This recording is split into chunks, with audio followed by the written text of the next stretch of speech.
I'd like to welcome everyone to the Los Alamitos Unified School District Board of Education board meeting. We are going to start our board meeting with a roll call. Mrs. Russell? Here. Mr. Boyer? Here. Ms. Cattouli? Here. Mrs. Davidson? Here. And Mrs. Hill is absent.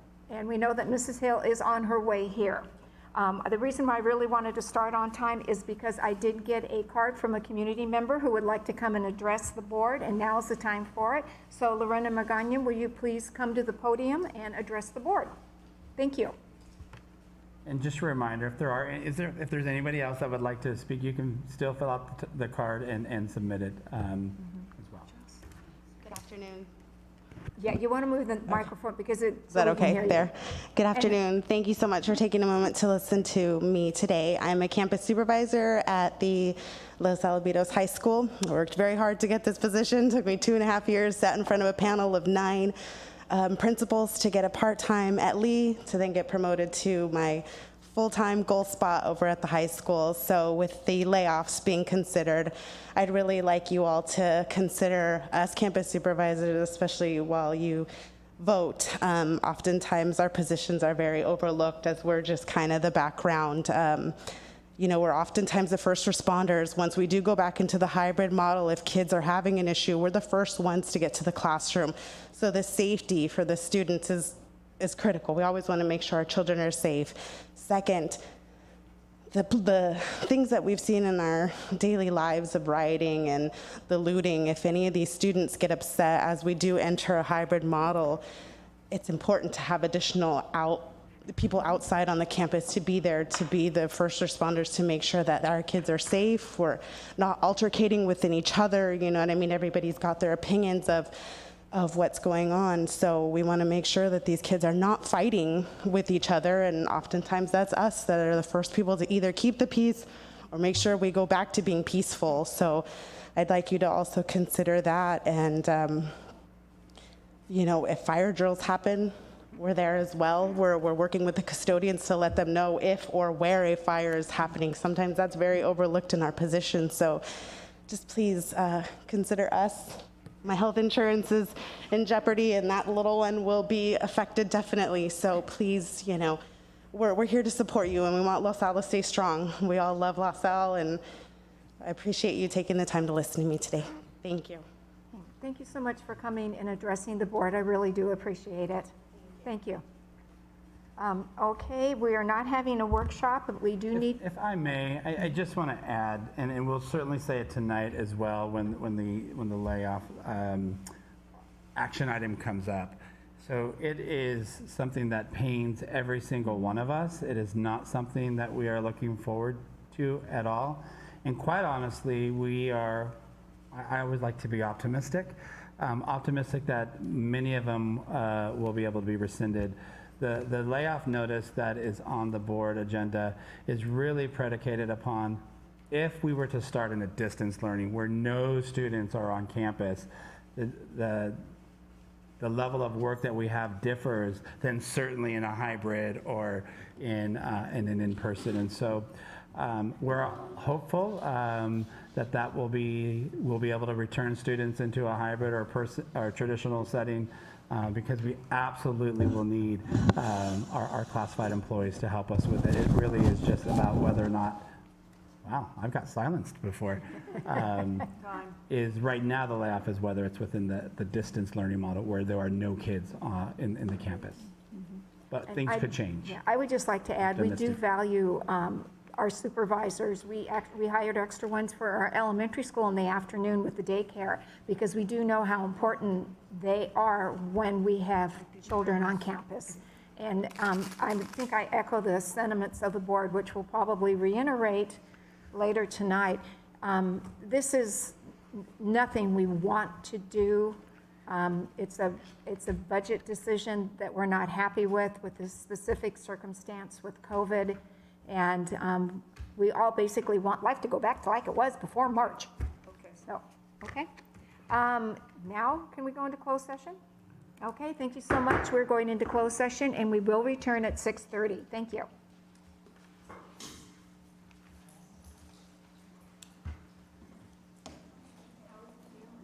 Oh, I feel fine. So what did I do?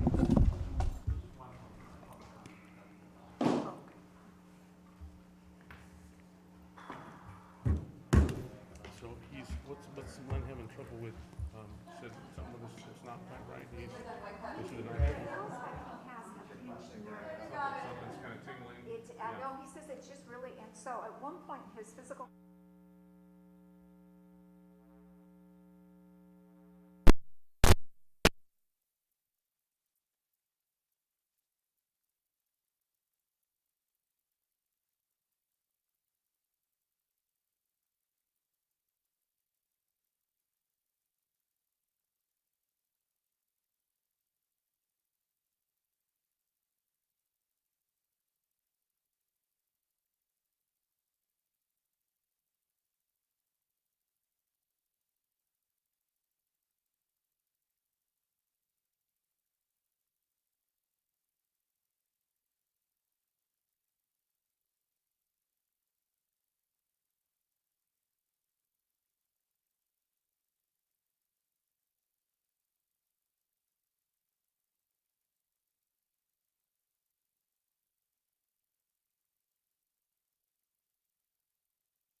came together here at 5:15. We had some staff and community participation. We did not have a workshop. We went into closed session where we had conference with the district labor negotiator, public employee discipline, dismissal, and release, matters pertaining to pupils, and employee performance evaluation. At that time, no action was taken. So we're now back in open session, and the first thing we do in our open session is that we will have our Pledge of Allegiance, and I would like Dr. Isaiah Gates to lead us in the pledge.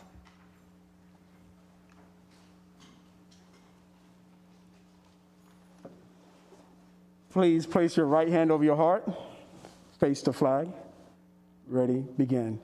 I pledge allegiance to the flag of the United States of America and to the republic for which it stands, one nation, under God, indivisible, with liberty and justice for all. Thank you. Okay, we have no executive summary of any workshop because we had none. So we are now into probably the highlight of our meeting, which will be the introduction of McGaw's new principal, Dr. Isaiah Gates, and Dr. Pulver, please take it away.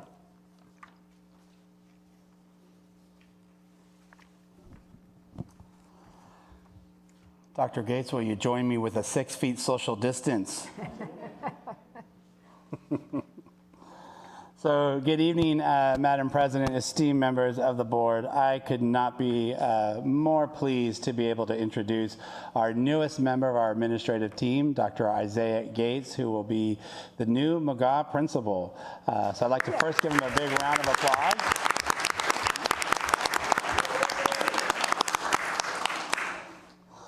And so Dr. Gates has devoted over 20 years of his professional career improving the lives of students. And we had the great fortune of meeting Dr. Gates when we selected him as our high school assistant principal. And I think what a lot of people don't realize is that the bulk of Dr. Gates' career was at the elementary level and mostly at the K-8. That actually at the high school, when he was assistant principal, that was his first stint at high school. And he did amazing work, just really the roots and the relationships that he established. He's left really a legacy that people still kind of talk about. If you remember swag, cool, go to school. A few teachers emailed me that after I announced across the district that Dr. Gates was selected as our McGaw principal. He left here and was a highly successful administrator, high school principal in San Marino. And we've been looking to find an opportunity to bring him back home. And while I'm certainly hate to have to say goodbye to Mrs. Ellis, and the City Council of Seal Beach was gracious enough last night to recognize her. We certainly also couldn't be more elated to bring Dr. Gates to this role. We had a very robust process. As you know, it's not easy getting a job in Los Al, whether you've been here before once or not. We had a robust process. We had several really highly qualified candidates apply. He went through probably about 5 or 4 different rounds of interviews, 3 different practical exercises, multi-stakeholders with classified and certificated staff, parents, and each time Dr. Gates just excelled and became the clear choice among all of those who were in the various process. Dr. Gates got his master's degree, and he earned his bachelor's degree in early childhood education from Central Florida and his master's from Cal State University, Los Angeles, and his doctorate degree from the University of Southern California. He's also been an adjunct professor in the doctoral program at USC, and we could not be more pleased. He moved back into the community. His son, when he was here as the assistant principal, attended Lee Elementary, and then they lived much further away and commuted just for Los Al. And they moved back into the community. They live over in Seal Beach's attendance boundary, the 2 daughters, which I'll let him introduce his beautiful family. We'll be attending McGaw Elementary. We'll be a sea lion along with him. And his beautiful and intelligent wife, Dr. Rashida Gates, is a middle school principal close by here in Orange County. And that is why Dr. Gates moved back to this area, was so that his wife didn't have to commute as far. And so we could not be more pleased to bring Dr. Gates back on as our principal at McGaw Elementary. And I know Mrs. Wood and many of the McGaw team are elated to meet him. It is in a different time. We're in a COVID and under different guidelines. And so how we'll create a meet and greet for Dr. Gates with staff and with the community. We're looking to set up some type of virtual meet and greet for the parents sometime next week. That'll be organized with Dr. Gates, Mrs. Wood, and Human Resources, and then along with staff. So without further ado, I'd like to introduce Dr. Isaiah Gates as our principal. But before you come up, let me clean the podium for you. I think I might have touched it, that's why.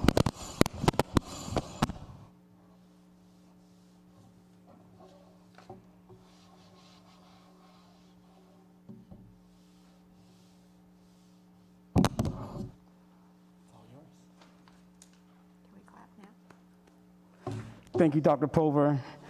Madam President Catuli, distinguished members of the school board, Superintendent Dr. Pulver, members of his fine cabinet. My name is Isaiah Gates, and I couldn't be more thankful to stand before you today. Having been welcomed back to the Los Alamitos Unified School District, to be named principal of McGaw Elementary, I'm excited, I'm proud, and I'm humbled. You know, over the past few days, I've had an opportunity to talk with parents, teachers, and community members. I just met Judy, principal back in '02 of McGaw. And there's just so much pride in the district, so much love for Seal Beach and particularly McGaw Elementary. Thank you for trusting me with such a large task, particularly during this time of the uncertainties. I'm excited about next school year because the uncertainties brings opportunities. The opportunity to do great work for children. I know that we'll be able to be successful at McGaw because of the strong district leadership, such a supportive community, a fantastic faculty and staff, a rock star assistant principal, Wendy Wood, a team with 2 carries. I got 2 carries, and that would definitely keep me afloat. None of this is possible without my family, my lovely wife, and some people say the better half. She's my better 4/5. Dr. Rashida Gates, my son David, my eldest daughter Grace.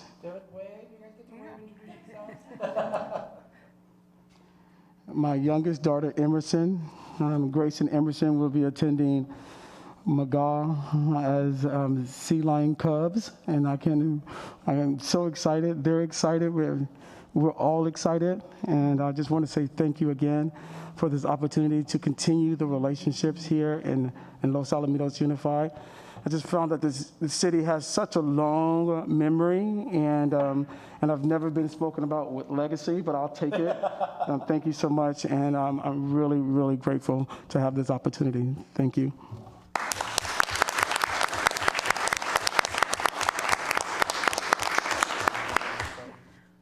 On behalf of the board, and anyone else can also speak, I would love to welcome you to McGaw. I am sorry that my grandson's promoted out. I tried to keep him there another year, but my daughter wouldn't listen to me, so they're going to middle school. McGaw is a unique school. All of our schools are unique. And I think it will be a wonderful fit.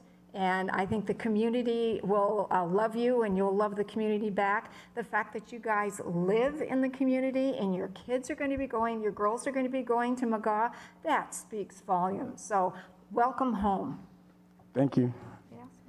I just wanted to say really quickly, Dr. Gates, it is wonderful having you back because you are well remembered by families, students, and teachers at LaSalle High School. So they probably are wishing you were with them. I would really want to thank you for coming back and welcome your beautiful family, and we wish you all the best in our community. We hope you make it a long time home. Thank you. It feels good being home. Thank you so much. Dr. Yates, we are so happy to have you back and your beautiful family. and you bring such joy to everything you do and to your work, and that goes a long way. And I think that you also really have the capacity to take a school that is really unique and has a lot of diverse population and really be able to bring that together and just, if only with your smile, you will bring that together. So, and we'll see it again someday. I'm sure of it.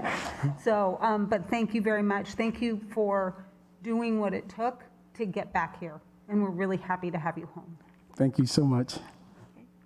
Well, Dr. Gates, I too echo everything everyone else has said, and I live right behind the school, just down the street, so I'll be watching. No. Anyway, yeah, you bring such positivity, and you know, I've had the opportunity to speak to a few of the high school students that knew you when you were at the high school, and all they had to say was just fabulous things. So we're really looking forward to the fact that you will bring that positivity to McGaw, because it is a very special school. I mean, I know my husband even went to the school district when there was no McGaw. And so we all have a special place in our heart for McGaw and for the school. And so I wish you the best of everything. Thank you so much. And Dr. Gates, I get to go last, but I just want to say I was so excited that you were coming back. I love when we have folks that come, grow, then they leave us, and we're sad, and then they have the opportunity to come back. I'm glad that you were able to come back, and your beautiful family here in our community, living in our community, going to school in our community. I'm so excited. And you really have a special task. You have a diverse group down there. I was a military brat, a Navy brat that grew up moving coast to coast, and we've got the Navy housing right across the street from the school, and a lot of military families that are going through lots of different things. And so I'm so thankful that you'll be there to work with all the community in Seal Beach and to look after those kids. Thanks. Ms. Boyer, I appreciate that. I too was a military Air Force brat, you know, growing up from base to base. And so that's a very important part of this opportunity for me. And so I appreciate you highlighting that for me. Great. And I have to say, your son has gotten so old. Right? I don't think I have seen him probably for maybe 7 or 8 years. It's like, he's a man. They grow fast. But, thank you very much, and welcome back to LaSalle. Thank you so much. I'm so happy to be here.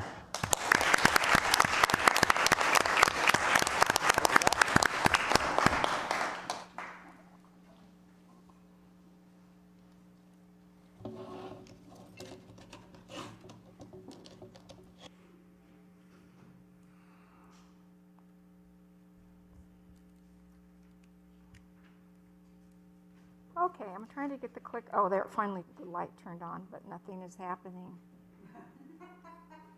This is like I was having printer issues. I don't know if other people have printer issues, but it seems like I always have printer issues. Miss D'Angelo, it's not working. The little green thing is showing. Okay, great.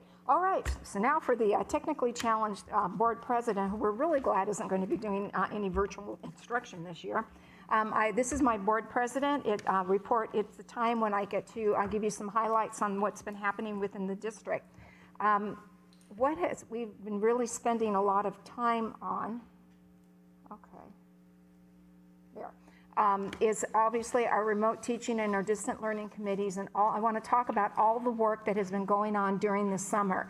COVID-19 has taken over our lives, all of our lives in every aspect of it. And we have a committee that we have started out with 52 members to figure out how to do our distance learning, what our hybrid learning might look like, and what a traditional setting with health and safety enhancements might look like. And so this committee started with 52 people, and we had so many fabulous staff members, teachers, who wanted to get and be involved in this process that we ended up having 72 members who came and would meet 30 different meetings, not all the 72, 30 times, but different cohorts within it, to come up with our different plans and to figure out what would work best for the kids in LaSalle. These are the wonderful, wonderful teachers. I'm sure many of them are very familiar to you with their names, and I'm not going to read them all because I always said you shouldn't read every single name that's put in front of you. but these 72 people gave up part of their summer to make our distance learning and all of our transitions that we're going to have to be making, to make them successful for all of our students and for all of the other teachers. They wanted to figure out the best way to do something.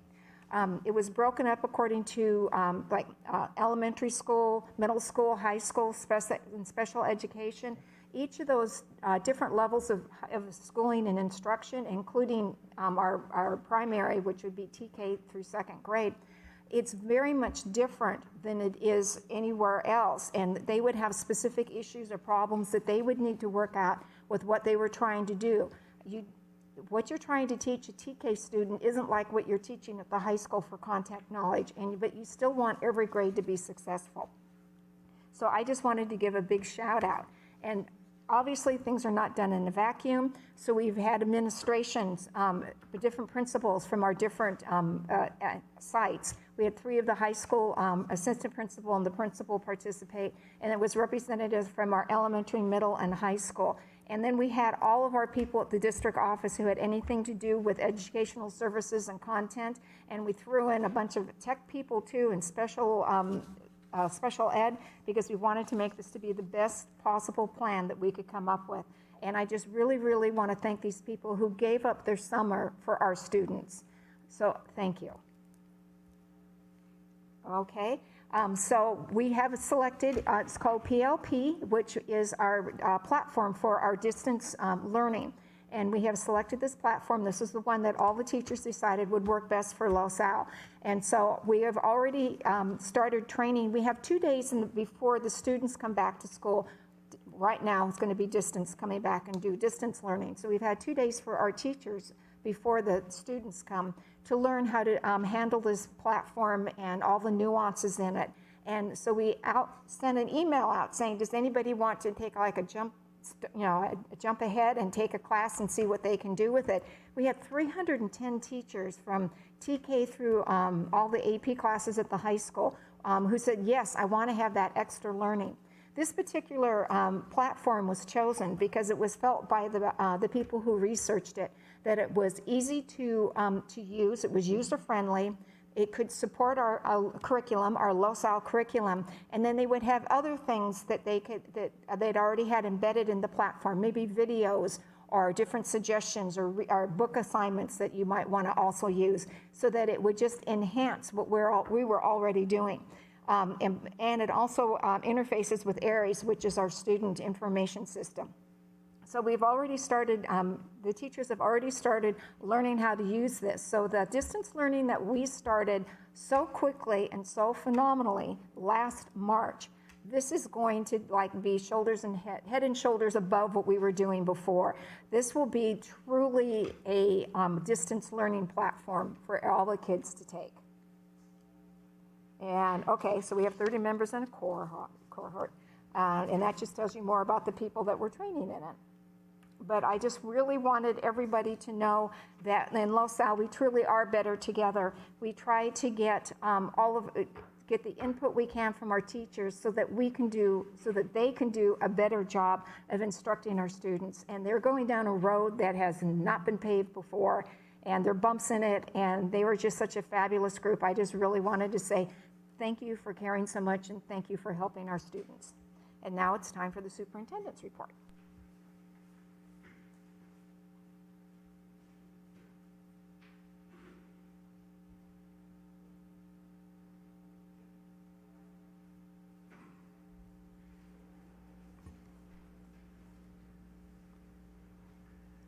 Thank you, Madam President, esteemed members of the board. I do just want to make one quick correction. We have not, with 100% certainty, said that we'll be starting off yet in distance learning. It certainly is looking that way, but the message we've communicated to our families is the drop dead date for the county to be off the monitoring list is Monday the 17th.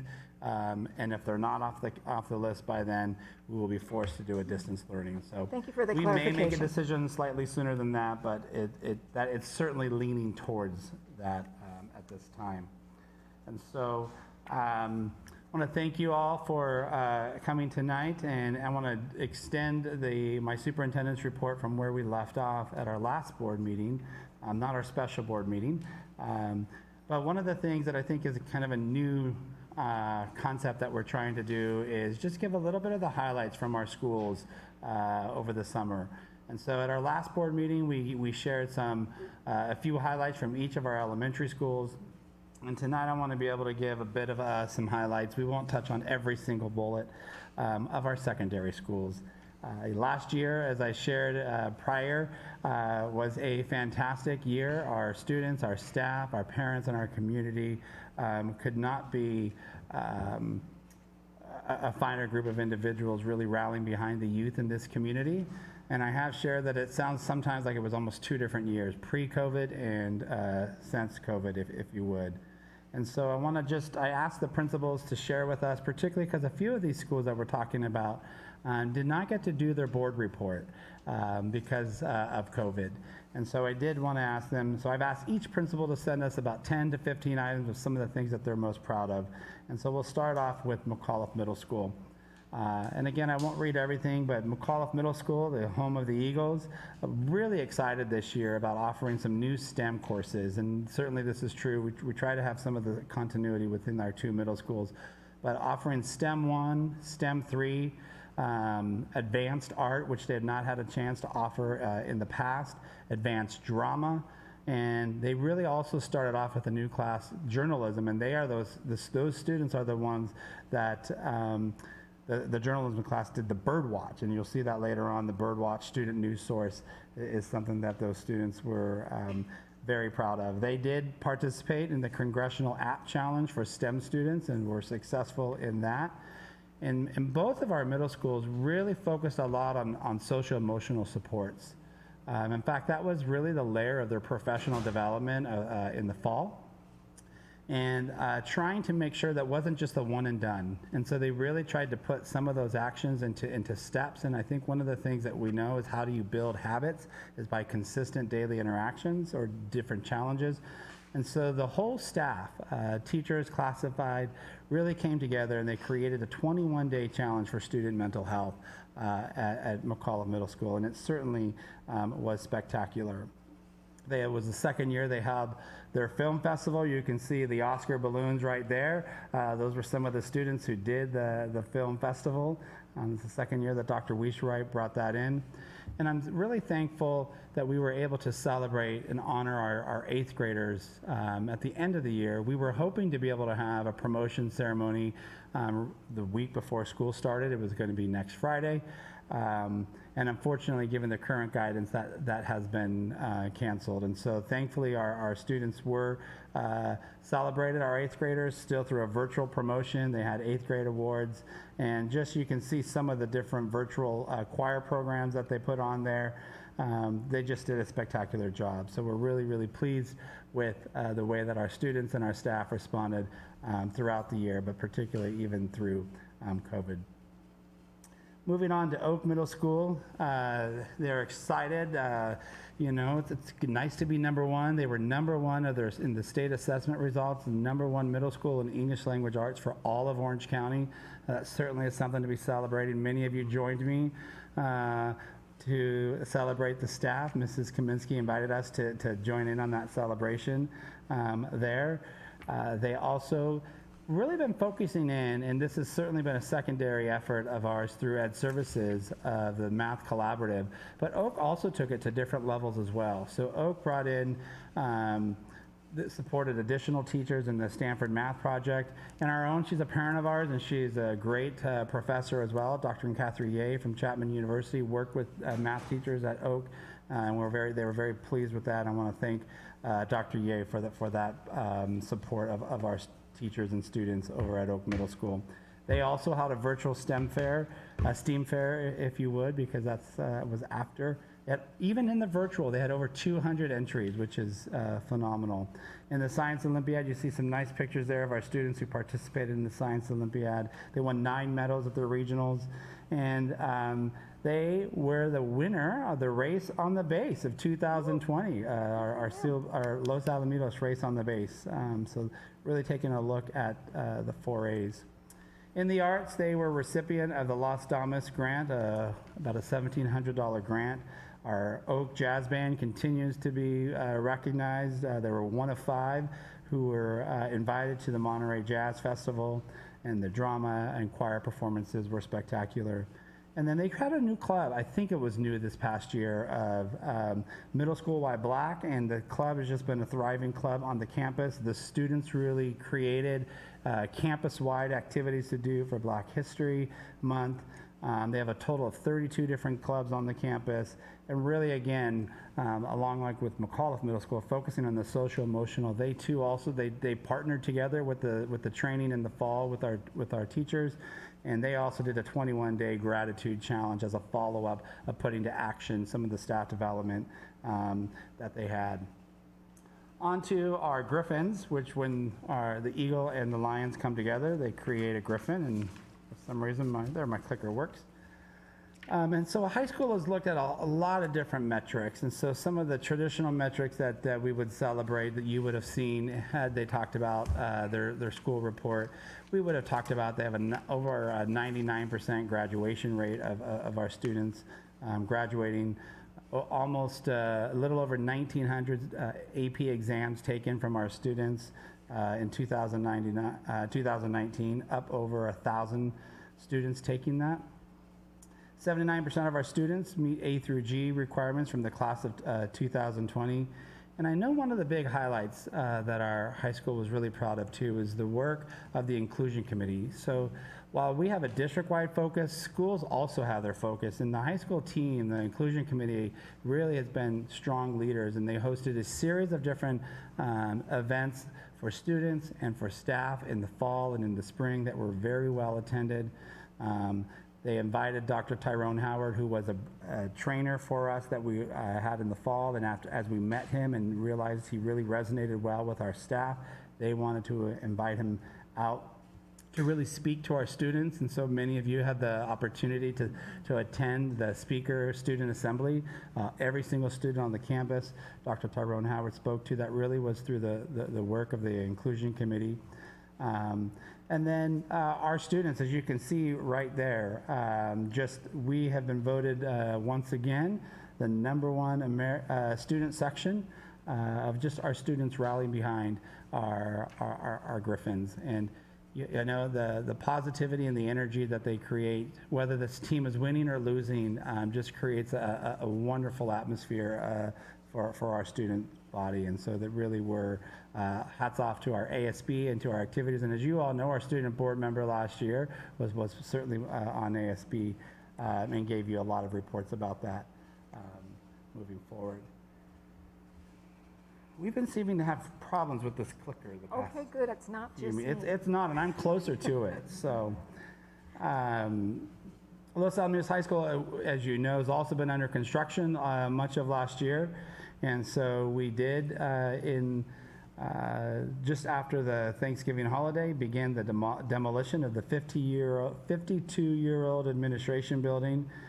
We began the construction of the Aquatic Center little over a year and a half ago, and I'm pleased to say that our Aquatic Center is built and completed.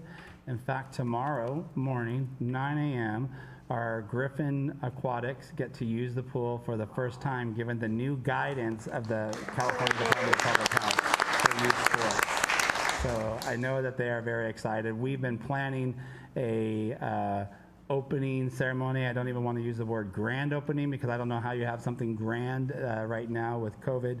But until the guidelines in the county loosen up a little bit, we're going to have a soft opening with our students being able to use the pool. But I know they are thrilled to be able to get into that pool tomorrow.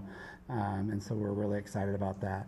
And we're also excited, another one of our board priorities is about expanding not only AP, but really about career technical education and dual enrollment. And so we worked closely with North Orange County ROP, and we added an EMT course, so emergency medical technician. And by the time, if the student takes all of that pathway now, they are a fully licensed EMT. And not too many high schools or anywhere offer, you have to be, I think, 18, by the time, you have to be 18 years old to take the exam when they're done. And so it was the first time we were able to offer that last year. And so we're very pleased about that.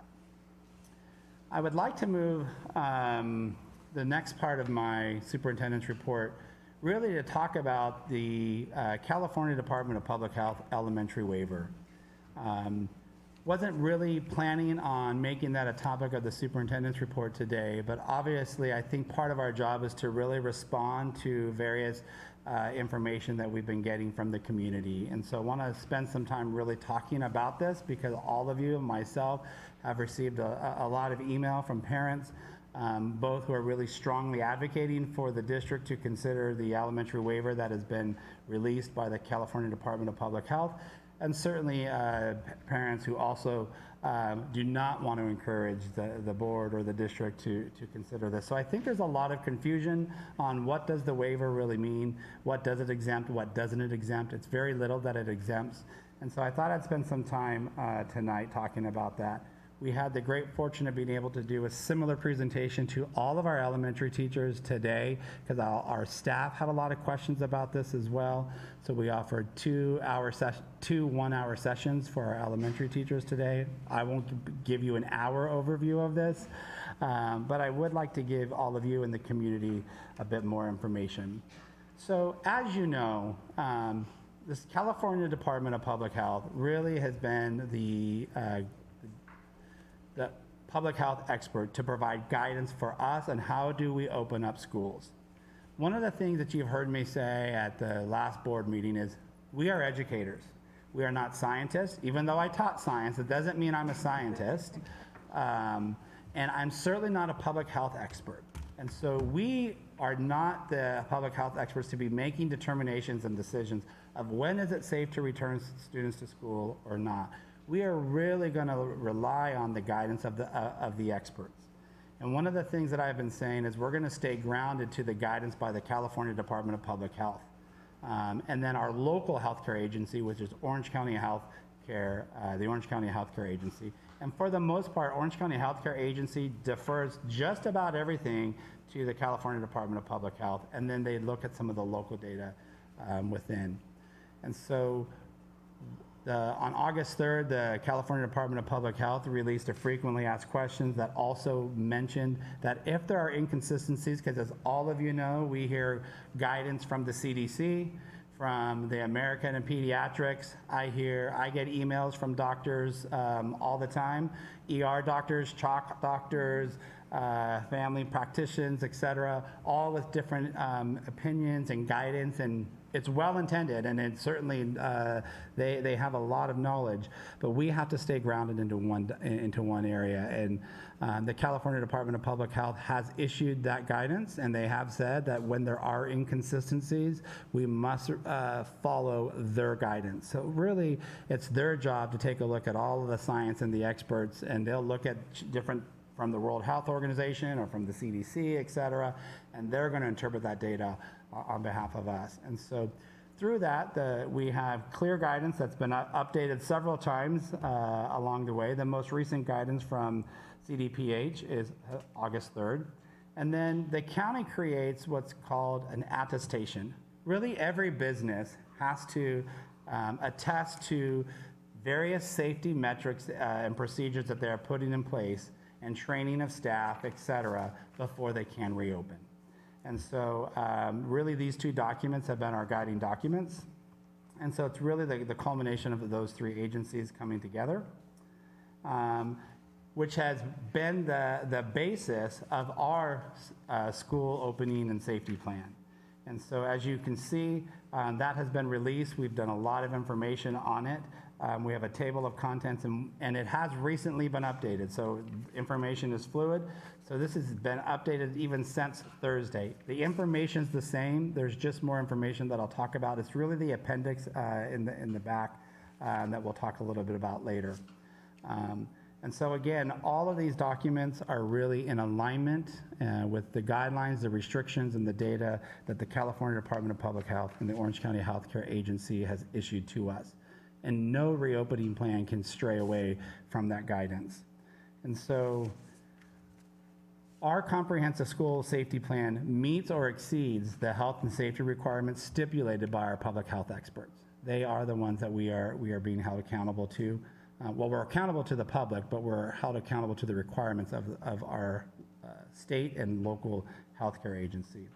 And I want to be really clear. I've said this, but I probably can't say it enough, that any return to in-person instruction that the district, Los Alamitos Unified, will make will be based on metrics, science, and guidelines that are specific to schools by the California Department of Public Health and the Orange County Healthcare Agency.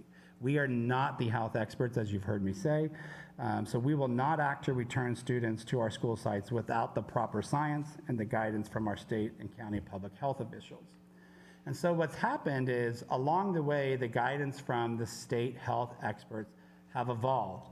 And sometimes that guidance has been more restrictive, and in other areas it's been, I don't want to say relaxed, but it has been changed over time.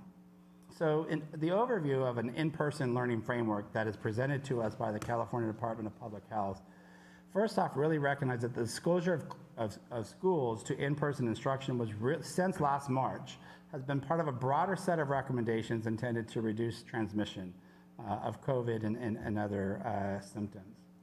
And so the California Department of Public Health developed the following framework to support schools and communities to decide when and how to implement in-person instruction, which is what we yield to. But they've also provided, and they really are the scientists to research this, to synthesize the research. They have also communicated and built their guidance based on new evidence and data about COVID-19 transmission, including variations by age and the effectiveness of the disease control and mitigation strategies that continue to emerge regularly. This is really almost straight from the California Department of Public Health. So their recommendations for in-person school opening and closures should be based on the available evidence as well as state and local disease trends. Again, not our expertise, so we're going to defer to them for that guidance. And so everything changed as we were moving along, as Mrs. Catulli talked about our committees that was doing work. Major things shifted on July 17th, and that is when the California Department of Public Health, along with the governor who had a press conference about the new guidance specific to schools, that put a new metric based on science. And they said that schools and school districts may reopen for in-person instruction at any time if they are located in a local health jurisdiction. That means the county. Orange County is our local health jurisdiction that has not been on the county monitoring list for 14 days. So that means on July 17th, Los Alamitos Unified, all schools within Orange County, California, cannot open to in-person instruction, can only be doing distance learning until Orange County is off of the state monitoring list for 14 consecutive days.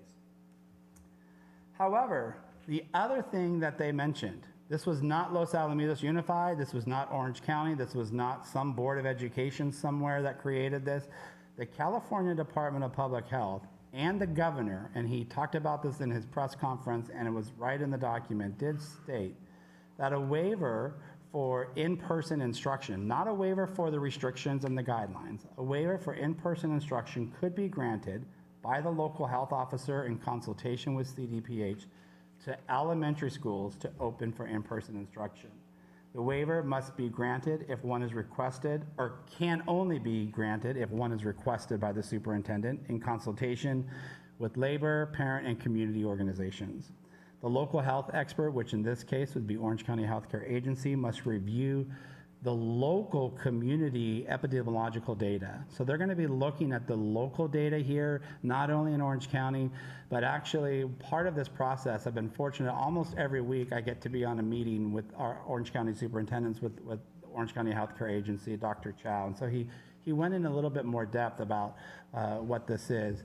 And so they will be looking at data by zip code, by district boundary, and they'll even break out some of the data that they will be looking at.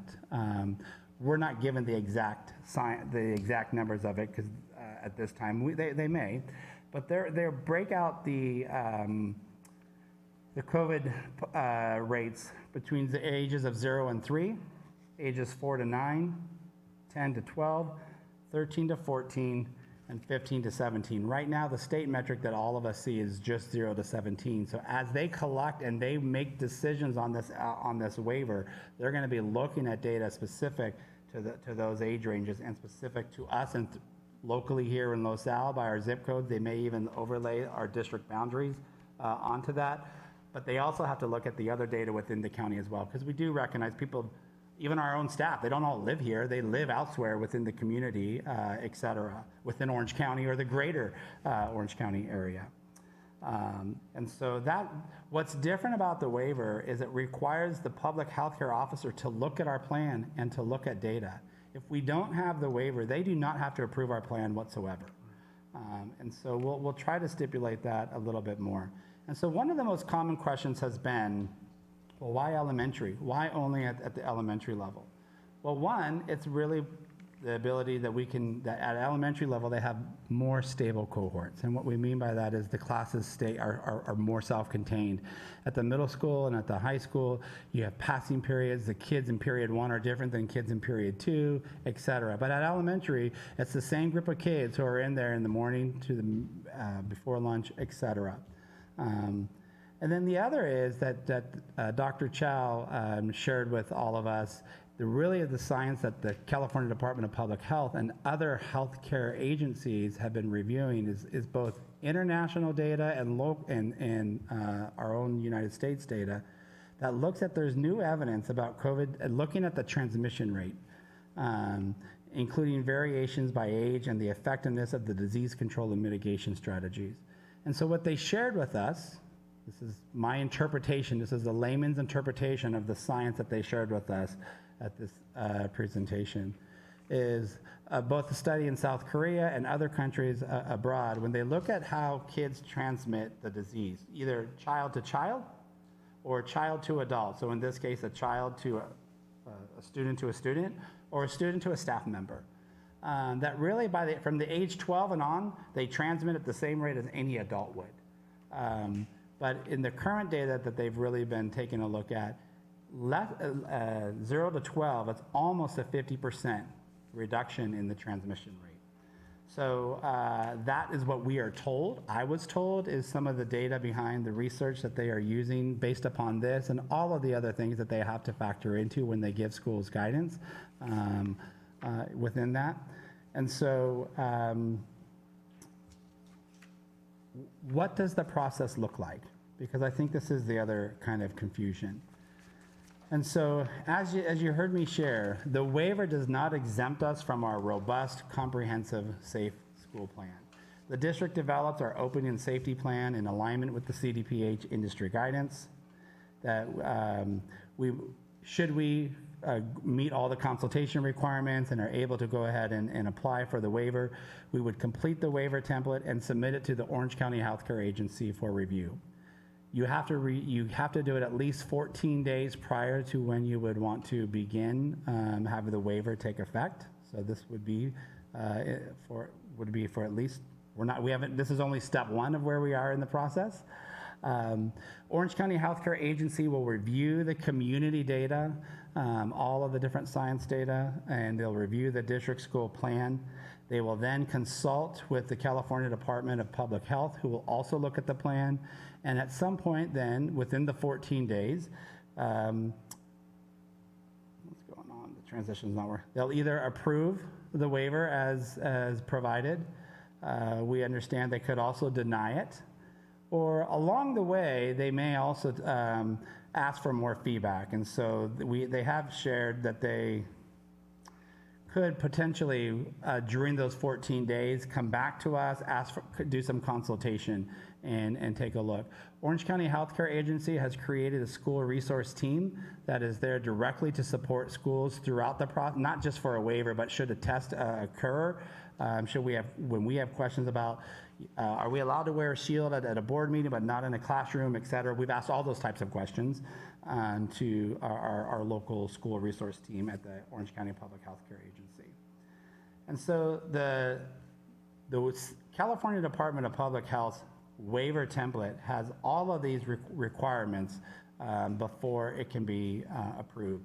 It wants to take a look at face coverings and protective gear, our health screenings for students and staff, our hygiene practices, our contact tracing and identification of those individuals who could potentially have symptoms or test positive, the physical distancing, what kind of training for staff, the testing of students and staff, and triggers for switching to distance learning, and when and what would our communication plan be. And so all of that we have updated, because if we do end up applying for the waiver, which we're just at step one, we're consulting with our employees. We wanted to be able to have all of that information. This is much of the work that our committee has been working on all summer, because it would be the same work that we've been talking about, whether it's the waiver or not. We're not held to anything different. But we have gone ahead and updated that and put it in the appendix. And so if you do look on our website and look at our school plan, you will see some of that it's not new information, but expanded information articulated there. And so you'll see a little bit the elementary guidance, and that's really geared towards some of the requirements that the waiver wants to have. But again, those are the same requirements we would have for any in-person. So you might ask, in terms of the school reopening comparison, what's different if you don't go through the process of the California Department of Public Health's waiver, and if you do? So in both, whether we have a waiver or not, we are mandated to follow and implement the recommendation and industry guidance from the California Department of Public Health. So our safety opening plan will be the same irregardless. In both models, we are required to meet the rigorous Orange County attestation guidelines to open up and to train our staff. What's different in the waiver is that if the waiver is applied, then the local health officer actually sits and reviews your plan and studies it. They also sit and look at the local testing data, epidemiological data, et cetera, within the community and the surrounding area. And then they consult with the California Department of Public Health. We also must consult with labor and the parent communities as part of the waiver. You don't need to do either of those two things should Orange County fall off of the monitoring list. So no waiver, we don't have to, the healthcare agency does not have to look at our plan, and we don't have to, although our practice that we've already been consulting with our employees and with our parents as we've been going through the plan. But as soon as the Orange County is off the list, we could begin in-person instruction. So there are two ways to this process, but I think the confusion is people keep, depending upon which side of the level of comfort that you are on, one of the things that I keep saying is we're going to be grounded by science. I'll repeat myself, and I apologize, but it's just to reiterate the fact we're not the healthcare experts. We did not create this waiver.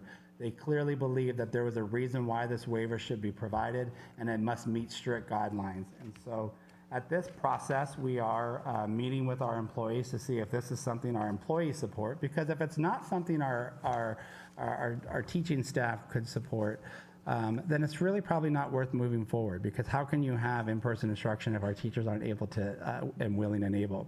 And so we're at that step. We've met with our teachers, and we're getting input from them. We're soliciting and surveying them, and we should get that data by the end of the week. And the way that we would explore the waiver if we moved forward beyond this first step is, you heard me announce this last Thursday, and I'm going to reiterate it. We shared it with our elementary staff this morning and this afternoon, that as part of our waiver, if, again, we were to apply for the waiver, we would recommend to begin in a hybrid setting. And so the hybrid setting, we would recommend to do that for a few weeks or more, depending upon the guidance, to make sure that we can just get all of our systems in place, all of our routines. It still has the AM and the PM model. Lunches are not served yet. They're grab and go, but they're not having that other layer on that. And so I don't know where we are yet. We'll know how our staff feels within the next few days. We want to give them an opportunity to be informed and to really kind of think about this. And also wanted to take the time, because as all of you and myself received so many emails, I can't possibly respond to all of them, but wanted to make sure that people understood we are not waiving any of the guidelines or the requirements, that we really are being held accountable. Almost in some ways, some might think of it as a stronger level because you have the healthcare agency reviewing your plan before they would even let you bring students in person. So we won't make that decision. The local healthcare agencies will make that decision, and we'll see where we go from there. At this time, that concludes my report. Are there questions on the waiver process? Because I know, and like I said, initially didn't plan on presenting that as part of my report, but given the community input on all sides, I thought it'd be important to stop and make sure we educated our community and all of you further on it. Yeah. Are there any questions from board members? No, I mean, the process, we are investigating it. We haven't initiated it. We do not know if we will apply. We do not know if we apply, if we will be approved. What I like about the waiver process, which you pointed out, is that they look at us as a single entity, and they really delve into our specific data. And I think that's really important, and it'll be very informative for us to have that done. So They will still also look at the greater Orange County area too. They have to. They can't treat us as a vacuum because none of us, even if you live here, you might go shop in Huntington Beach, et cetera. So but they will look at your testing data and at different age spans than they would normally. okay. And the one thing I'm pleased to announce, because one of the other requirements, suggestions really, but it's a very strong suggestion and we would want to adhere to it, is surveillance testing of staff for COVID. And so the state really did recommend that. It's not a must, it's a strong recommendation, but they also have the caveat when testing is available. And so how would we go about doing that? They recommend testing staff every 2 months. So maybe you do 50% of your staff month 1 and the other 50% of your staff step 2. And the barrier to the waiver has been we may have to be able to test staff sooner than to do the surveillance. The California Department of Public Health has issued a statement to all healthcare companies that they should be providing the COVID-19 tests for all covered health individuals, depending upon no matter what plan you are. So for our employees, if they're covered under our health benefits, we'd send them to their primary care physician to get tested. But like all of you, if you try right now to go get tested and you don't have any symptoms, you have not been exposed, you're not going to be able to get the test. And so the county has set up a testing site at the Anaheim Convention Center, and that also has been earmarked mostly for those individuals who are symptomatic or have been exposed. They have pledged that they would prioritize if we couldn't get tested through our health insurance, that if any of our staff were exposed or symptomatic, that they would test them there. But just today, the Orange County supervisors sent out a press release that they will support for any district or private school or charter school who goes through the waiver process, that they will support and pay for the county testing at the convention center, and they might open up other sites, and make it available for all school staff as part of the waiver process. And so that's a big commitment by the county supervisors. That was probably one of the barriers a lot of people were not sure if we would be able to achieve. And that has put a whole nother layer of support into this process. And that's the Orange County Board of Supervisors. I believe the press release was just this afternoon around 2:30 or so. I did not know that they had done that the county. I didn't either. supervisor- We were meeting with elementary teachers, and Mrs. Reed shared it as I had just come in. Yeah, So. well, I'm glad someone's paying attention. Dr. Pulver, is there any downside to going forward with the waiver? I mean, is there anything that would really be bad for us to the at least? downside is going to be the pros and the positives on this could be somewhat subjective based upon how people feel in the process.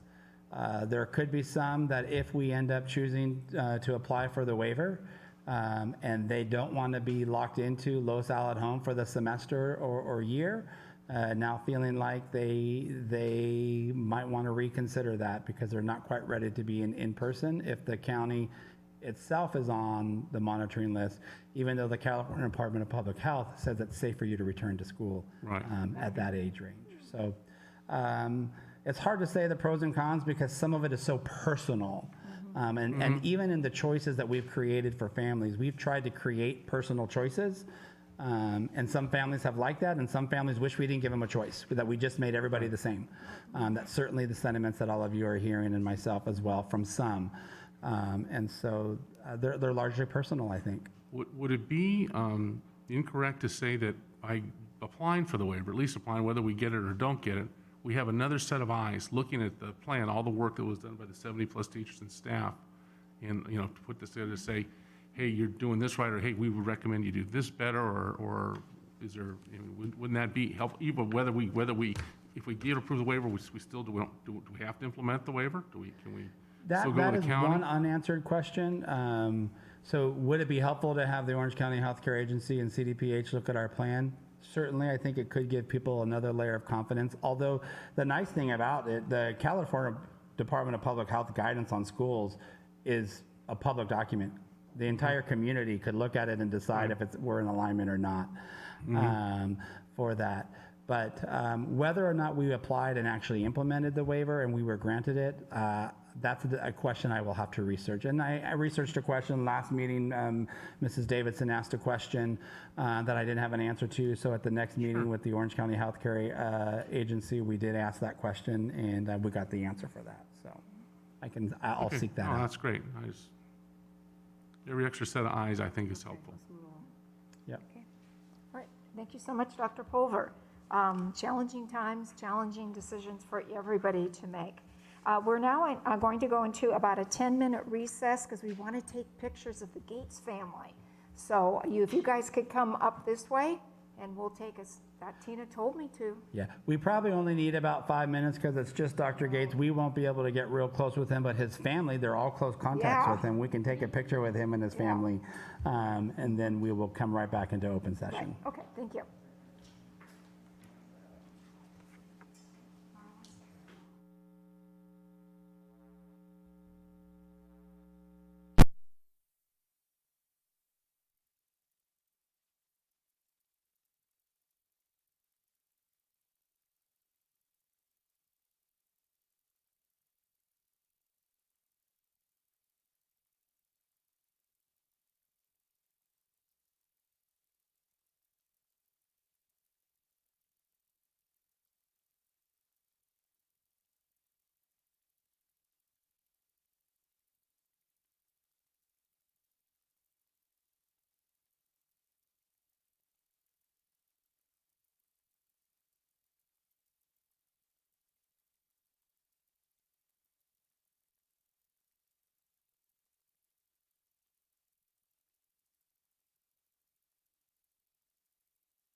Mr. Boyer? Yeah. Oh, what again? Yeah, here. No, I'm Mr. wiping it. Boyer. I'm wiping it.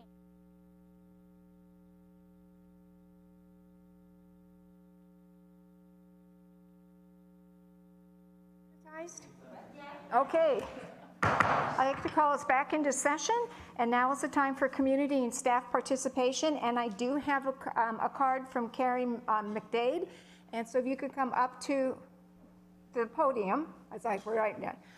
You have 3 minutes to speak, and if you go over the 3 minutes, just complete your thought. Okay. That's dangerous. You can I take take that this off off? because we sanitize it in between. So Is you it can okay to take your this mask off, or should I keep it on? You can take it off. Yeah, so you're good because you're yelling through the mask. Okay. Yeah. Thank you. I'm Carrie McDade. I'm an office coordinator at McGaw Elementary. And I just want to thank you all for giving me the opportunity to speak on behalf of the cuts that are being considered tonight for classified staff. This is going on my 7th year at McGaw. 13 years in school districts. I was with Saddleback Valley Unified before I came here. I actually attended McGaw in the 4th grade, went to Zoder, and grew up on the hill, and now live just over the bridge. So I'm very happy to be back here. Seeing these cuts kind of was something that kind of shocked, I know, all the classified staff, many of which who probably are just still realizing that attachment was in the materials. And I just wanted to speak on all of their behalf. I am a CSEA e-board member starting this year, but the Better Together, which we use in everything that we say and do, I think must include classified staff. I think it's hard to feel that when we see the cuts are simply on the backs of our classified staff. Over the years, in 2008, during the Great Recession, we faced tremendous setbacks in staffing, some of which were never realized again. Knowing that we now are going into another unprecedented time, one none of us know what to do with or where to go with, but to see that we are the bulk of these cuts, after years of doing more for less, working more hours, taking on new responsibilities from securities to learning new programs, learning new software, dealing with all types of positions, filling in where there's voids, filling in where we haven't had staffing for years. We now are basically rewarded with being completely eliminated or abolished, as was mentioned. That term hit home really hard. I am not on those cuts, and I'm very fortunate, which is why I felt it was important for me to come speak. Because I work with these people every day. I have 30 instructional aides at my site that are critical, that showed up, worked the day after school was out when they were not getting paid. They were there when they were getting paid and didn't know what to do. They were doing everything they could at our site. And they are so critical to our teachers, and they're so critical to our kids. And to think that they're not needed even in a remote situation, I think is misguided. Even if a reduction of hours is available, I think teachers are going to be under tremendous stress, as well as our kids, and to have an additional staffing to reach out to is just critical. These kids know these members, these instructional aides are looked at as paraprofessionals. They're used to seeing them, and they have great relationships with them, and those are more adults that our kids can connect with, even in a remote situation. So I hope you consider that. Also, our classified staff, as many of you know, many of them are part-time, and the few that are lucky enough to get full-time positions have benefits. I counted about 79 full-time or essentially full-time positions that could potentially have benefits for their family or at least themselves. These people are making a third of what the teachers make in most cases, sometimes half if they're lucky enough, and to lose their benefits is catastrophic for their families.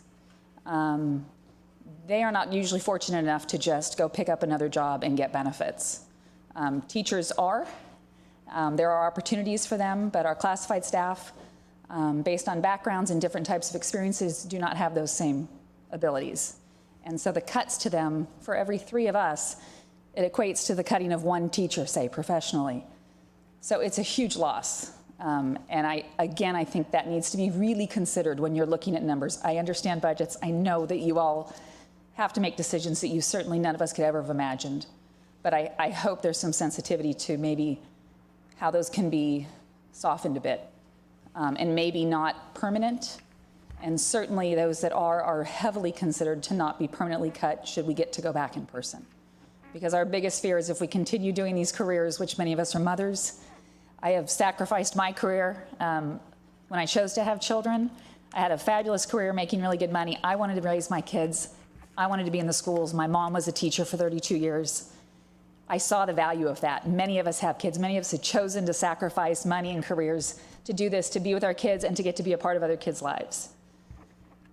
That just keeps getting deteriorated and deteriorated every time we face a crisis. And I think somehow as a district, which has always been so profitable and so generous, I know all of you can find the way to find some maybe more efficient ways to make some cuts, maybe more difficult ways in other ways to make cuts, whether it's sites, whether it's, helping our parents. Many of them will be shocked to know if these cuts go in place. We're hoping they don't get me wrong. But should they, I know our parents will be shocked. And as they have always done, they will step up and do whatever they can to support the schools. But they know they can't support staffing, because we know that's not what they can't pay for that or donate all the money in the world. It's not going to change that. So again, we feel as though we're a little bit on our own. But I just felt I needed to speak and let you all know that hopefully you'll look at the past 10 years when making these decisions and not just look at the current situation. I personally am doing things I never thought I'd be doing. I have learned programs I never imagined learning, and I've learned multiple programs for the same thing over the past 7 years. And I love it, and I enjoy my job, and I came back to McGaw, and I don't plan on ever leaving, regardless of how bad it gets, because I'm fortunate enough to, like I said, get to be there right now. So thank you for your time, and I wish you all lots of luck in these horrible decisions that you have to make, and I just hope you seriously consider maybe some other options or some other ways that these cuts can be secured without having such a huge impact on our staff. So, thank you. Yeah. Thank you very much. We really appreciate you coming and addressing the board, and we have listened to you. Thank you so much. Do you want me to wipe it down? No. Thank you. If you don't mind, just because I know some of our classified employees who are here tonight, and I love that they are here. If I can just speak a little bit, even though we will when the item comes up, but in case some of them have to leave a little bit earlier. And so this has been something that has certainly pained all of us. As you know, we had to, along with other districts at the time, had to consider whether we would do a layoff in June. Pushing our start date back, I think, helped a little bit because unfortunately, we really have the different learning models that we will have, either distance, hybrid, or fully, do have different staffing needs. And so last spring, we were able to keep everybody employed, even if we didn't really have the work that we could provide for them. Because I think we were all learning how do we do this emergency distance learning aspect. And so we put off this concept, this process, it's not a concept of the layoff in June, because we realized how significant it was. And one of the things we say is we're a family here in Los Al. And so if there's an opportunity or a chance to delay, because any type of layoff is certainly hurtful to individuals and to culture.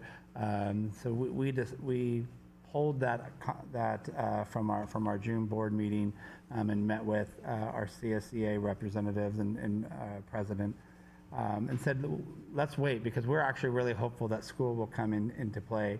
Had we done that in June, our classified employees would have, because the law requires a 60 days notice, they wouldn't have received any payment. And so the commitment of the board was, well, let's wait, because we really want to make sure if there's an opportunity to bring our employees back to have that we do so. And we're willing to continue paying even if we're in a distance learning model because of the 60 days notice. And so the action tonight just buys us more time.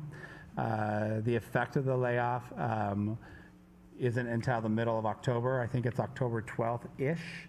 And so that will still give us almost 2 months to see if schools open up, even in a hybrid. We know we absolutely need our classified employees and more of them. And so we'll take a look at that. Some of these positions as well, that's the weird concept, the way that the layoff rules are. And so we know some of them will be able to restore, if not fully, partially. And so there's a lot of work that can be done as soon as this occurs. Then you negotiate the effects of the reduced hours or things of that sort that we certainly will be moving forward with. But we're really still optimistic that a lot can change between now and October 12th to take a look at our model of opening and how kids and students will be here and go forward from there. But most of the affected employees, they are when we say 9.5-month employees, we have several classifications, and they're part of their schedule is predicated upon when students are here. And so when students aren't here, some of those things aren't the same. And so the level of work, but we're hopeful. Please stick with us. We are hoping that either we'll be able to, as we've shared too, it doesn't take, we can rescind a layoff notice without a board action. So these actions, as soon as we know certain positions are needed based upon, particularly if the elementary waiver or other things come into play, or the county comes off the monitoring list, we won't need another board action to rescind that. You can rescind that very quickly, or take a look at how to restore some of those positions, if not fully, partially. And that absolutely is our commitment to continue to do so. I know that will be shared during the board item itself, but in case some people leave, I just didn't want it to be lost on them as well. So. Okay, thank you. Okay, we're now on to a report of the 45-day state budget revision. And Dr. Nguyen, I believe you're starting it.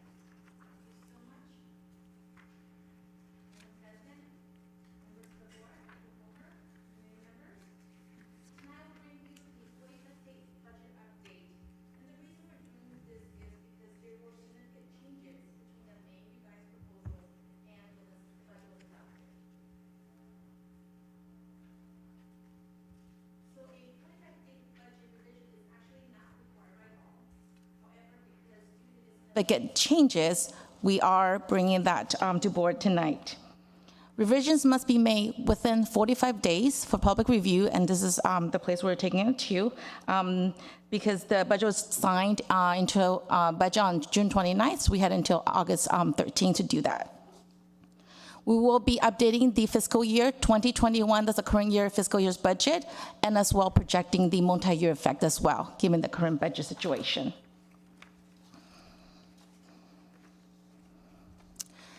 When the board adopted the budget back in June, the CalSTRS and CalPERS employer contribution rates were already included. So that was the proposed lower rates that were already in our budget. However, the STRS rate will increase significantly in 2 years, and the PERS rate will actually increase significantly already starting next year. It's going up to 22.84%, and then in 22-23, it will go up to 25.8%. So it is a huge number, obviously, and you would also, depending on how the market is doing, as the market performs not at the 7%, usually that's what the CalPERS rate would determine the investment returns. If it is below that, what they would do is go ahead and readjust that. So basically ask the employers to do a match, or possibly even having employees, depending when they come into the system, to change. As you guys saw, that was changed back in 2013. The revisions were taken tonight, including the following. We did not receive the cost of living adjustments for LCFF, but we did not receive additional cuts. So that was good. It was basically, we received the same level of funding, quote unquote, from 1920 to 2021. We are updating the OPED investment return. So the district, the board was extremely, I guess, in a really good way to deposit that money in April, and so far our fund has done well, and so wanted to make sure that is that we're able to put that into our budget at this point. We're updating the federal and state funding through the CARES Act as well as the SB 117 as well. And finally, there's the additional expenditure relating to revenue increases as well as staffing changes. So Alvia will be talking about the numbers in those orders in that way when she gets to that slide. This is a good chart to share with you the comparison of what was proposed back in January when the governor proposed his initial budget to the May revise and to the budget that was adopted back in late June. Back in January, the proposal looked decent. It wasn't great of the adjustment of 2.29% COLA. Usually we need a minimum about 3%, so that number was not bad, but it wasn't great. And so as we all know, there's step and column, there's health benefits increases, there's also the significant increases in STRS and PERS. This year we got saved, but that additional cost, the COLA passed through us, is really to pay for those things that kind of grow itself with our expenditures. And in May revised, the shocker came. We've been hearing about something at 0% COLA, but when we heard about the additional 10% cut, that was truly significant. What was done was the cost of living adjustment of 2.31 was quote unquote increased, and then they take the 10% off from that number. So the deficit to most school districts was about 7.92% deficit. So at that time when we were taking the budget to board, we had to use those numbers to update. And then when the budget was adopted, the 2.3 on COLA stays in the formula, but it's basically flat funding, so we basically did not apply that. So these are significant changes from even January through May and then to June. And the reason why the state's able to do this is the state, when they give the school districts money, they base it on when the cash is actually given out to the school districts. So they're formulated in order since last year, the amount that was given is much more significant than the current year amount. So people are thinking, how are they doing that? They're doing that through the cash deferral, the famous cash deferral. And this is truly going to be a big change as well for many school districts. We've never seen this much cash deferral ever in our career. First, there was the June of 2020, so it's the fiscal year 1920. The June apportionment went into July. So our district, for example, the deferred amount was $2.9 million. So that's just a one time. But if you look into the cash deferral for 2021, as you'll see this, the February of 2021 deferral won't be paid until November of 2021. The March one won't be paid until October. And April, September, May through August, and the same deferral, the famous June to July deferral, will stay in there. So total for our district is about $10 million, and we'll be updating the cash flow, and once this budget is basically presented here tonight.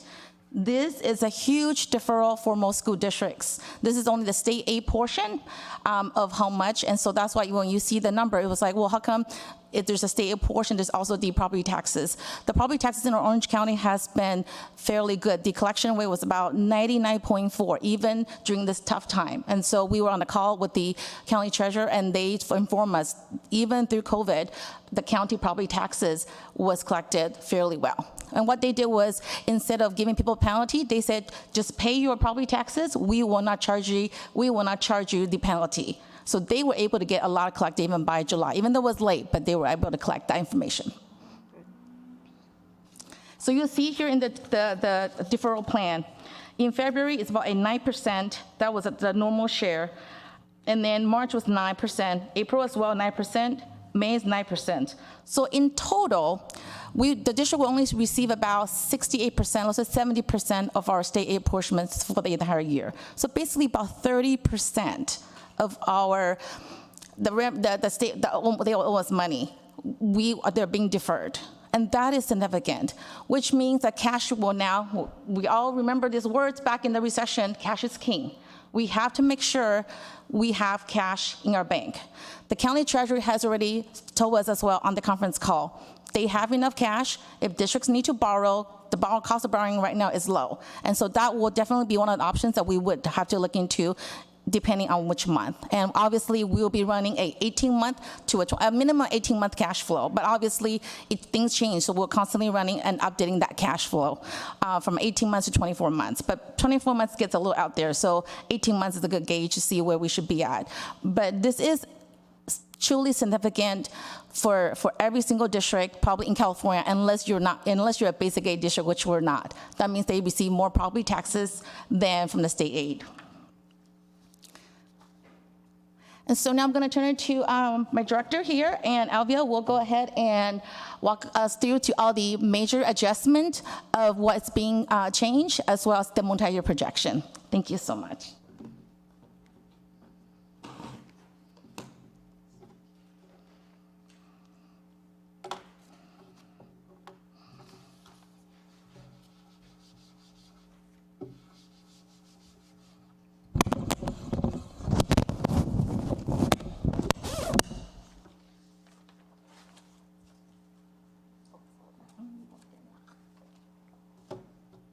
Alrighty, well, good evening, esteemed board members, executive cabinet, and guests. Thank you, Dr. Nguyen, for this overview of the state budget. And now I'm going to go over exactly what Nancy mentioned, is the changes between our adopted budget and our revised budget, what we feel the numbers are going to look like for the 2021 fiscal year. So our LCFF revenue, we were anticipating it to be $78 million, which included a 7.92% reduction compared to what we anticipated at first interim. For 2021, the new number is $85 million. So that's $7.2 million increase to our LCFF. That is still a reduction if you consider the fact that we're not getting a COLA. If we were to receive the COLA of 2.31%, it would have been a good $2 million in addition to the $85 million. So even though we're getting more money, yes, compared to the May revise, it's still a reduction because we're not getting that COLA. And that's really what I think is the shell game in some of this, is we would often say in the past, no one would ever say that 0%, oh yay. And yet the way that this was set up in the May revise, when they told us they were going to cut us 8 to 10%, and then when it is flat funding, we celebrate that. But every budget we've built on prior had built a 2 to 3% COLA on top of that. And so now you're suddenly, every budget this board has approved prior to, you're now cutting 3%. And yet that's why this is deceiving in this process. Exactly, that's exactly what they do. For our federal funds, we were anticipating back at our adopted budget $5.6 million. For our revised budget, we have $9.4 million, which is an increase of about $3.8 million. That's primarily all of our CARES money that we weren't anticipating to receive when we adopted the budget. For state funds, we had $12 million. Now our revised budget is reflected at $13.4 million, $727,000 increase, and that's also the state portion of the CARES funds. The CARES funds, I'm going to go in more detail on these CARES funds because they are two sets. There's federal funds and there's state funds embedded in the CARES funds. As well as local revenues, we were anticipating $1.2 million at adopted. Right now, we're anticipating $1.9 million. That's an increase of $720,000. And the reason why we're increasing that is because we're taking advantage of how well the OPEB investment pool is doing. So we're taking advantage of those increases and withdrawing $720 in order for us to pay the OPEB liability currently right now for 2021 for the pay-as-you-go for our retiree employees. So that's the increases to our total revenues. In our expenditures, our certificated salaries was anticipated at $49 million. We had included a $1.3 million reduction in staffing. We've increased that for our adopted budget, our revised budget, as well as classified Salaries, as you remember when we did the adopted budget, we said we've embedded quite a bit of salary reductions, as well as when we reduce salaries, we have to include the fringe benefits. So overall, the 1.3, the 5, and the 2, it's about $9.5 million that we're putting back as expenses. We're putting those salaries back into the budget. As well as books and supplies, we anticipated $4.5 million. We're embedding now all the CARES and state and federal revenues for the learning loss mitigation funds in those categories, as well as contracted services and capital outlay. Are there any questions on the major changes between revenues and expenses between adopted and our revised budget? Moving forward. So here's the CARES funding. So we did receive SB 117 COVID-19. We received $164,808. We've spent $59,525. Primarily, these funds are entitled to us to maintain nutrition services, to clean and disinfect facilities, for us to purchase PPE equipment, personal protective equipment, and materials for distance learning. So that's primarily the main use of these funds. We are anticipating to carry that over $105,000 into the next year. ESSER funds, it is elementary and secondary schools emergency relief fund. We received $304,000. We've already spent, as of June 30th, $144,000. We've encumbered $67,000 and paid $10,000. So our balance right now is $82,754. I've also included expenditure deadlines for these funds. As you notice, some of them are due to be spent by December 30th. The ESSER funds are actually due to be spent by September 30th of 2022. The main use of these funds is to address the needs of low-income families, students with disabilities, English learners, staff training, purchase PPE equipment, and mental health services and summer school learning. And $144,000 was primarily for summer school, and the $67,000 is also for summer school. The last three, the learning loss mitigation, which is the GEAR funds, and the Prop 98 and the CRF. So the GEAR funds, it's the Governor's Emergency Education and Relief Fund. The CRF is the Coronavirus Relief Funds. Those are all federal funds. And those are primarily to address learning loss and to close the learning gap, provide additional academic services, and to provide other student services such as health, counseling, mental health services, professional development for teachers, and for parents, and distance learning. So as you can see, we've already spent, as of June 30th, a chunk of money because we've purchased quite a bit of equipment for preparing to open schools, as well as to provide training for students to open and develop the distance learning and the reopenings of the schools. So far we have a balance of 2.8, and as you can see, the two Prop 98 and the coronavirus relief funds, those have to be spent by December 30th. Okay? Yes. Okay, I just want a clarification. These particular funds are designated on what we need to spend them on. Primarily Okay, that's what I for thought. corona relief. Yeah. Thank you. All right, so I'm going to go ahead and walk you through our multi-year projections and our changes and how that is affecting our reserve balances for now. So our 1920 unaudited actuals, I included it as unaudited actuals, but unfortunately I'm not 100% closed yet. I may have a couple more adjustments this week, so if we may see some changes. So for 1920, our revenues are projected at $112 million. Our total expenditures, so this is unrestricted and restricted combined general fund, $113 million. Our transfers out, $6.2 million, and that is still the $2 million to deferred maintenance, $2.7 to facilities needs in Fund 40, as well as $1.5 to Fund 20, which is our last year making that contribution. So that brings our ending fund balance, bringing over our current beginning fund balance of $24 million, we end up with a $17 million fund balance. We do experience a $7.5 million deficit spending in 1920, and we have to put $181,000 committed for revolving cash and stores, and our restricted balances is $2.8 million, and our 6% reserve for economic uncertainties is projected at $7.18 million. Our unassigned ending fund balance is $7.3 million. Overall, we have a 12.14% for 1920. Yes. Hi, Elvia.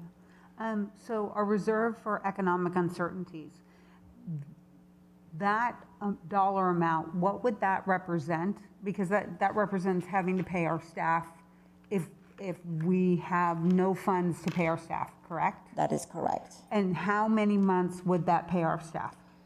That is really only like maybe 1.5 months. 1.5 months. It's really recommended to have 2 or 3 months, but the 6% really is only like 1.5 months, if that. Thank you very much. For 2021, with the new adjustments to our budget, we anticipate revenues to be $111 million, expenditures of $112 million, one-time textbook adoption for $3 million, and transfers out, we reduced that to $1 million going only to deferred maintenance, and that brings us down to a $4.4 million deficit spending. We bring forward our $17 million ending fund balance from 1920. That brings us down to a $12.5 million ending fund balance. Same thing, we do a committed for reserve revolving cash and our restricted fund balances, and our reserves for economic uncertainties for 6%. That gives us an unassigned ending fund balance of $3.5 million, total of percentage with both the economic uncertainties and the unassigned is 9.05%. And as we move forward into 21-22 and 22-23, these are projections based on the way we're spending our 2021 fiscal year. We kind of use the same scenarios that we currently use. And so as you can see, we do have 6% in economic uncertainties for 21-22, but for 22-23, we're only anticipating a 3%. So this is, Diana, kind of what you were mentioning earlier, statewide average reserve levels. According to the state, for 18-19, the majority of our schools the Unified School District, we're experiencing a 17.26% reserve level. Elementary schools were at a 20%, and high schools were about 15.64%. So the Government Financial Officers Association recommend that we maintain a 17% reserve, which equates to 2 months of expenditures, which, it's really don't have that at this point. We don't have a 17%. Keep in mind, our reserves that I've been talking about do not include our Fund 17 right now, so that we might have a little bit more, but it's not embedded right now.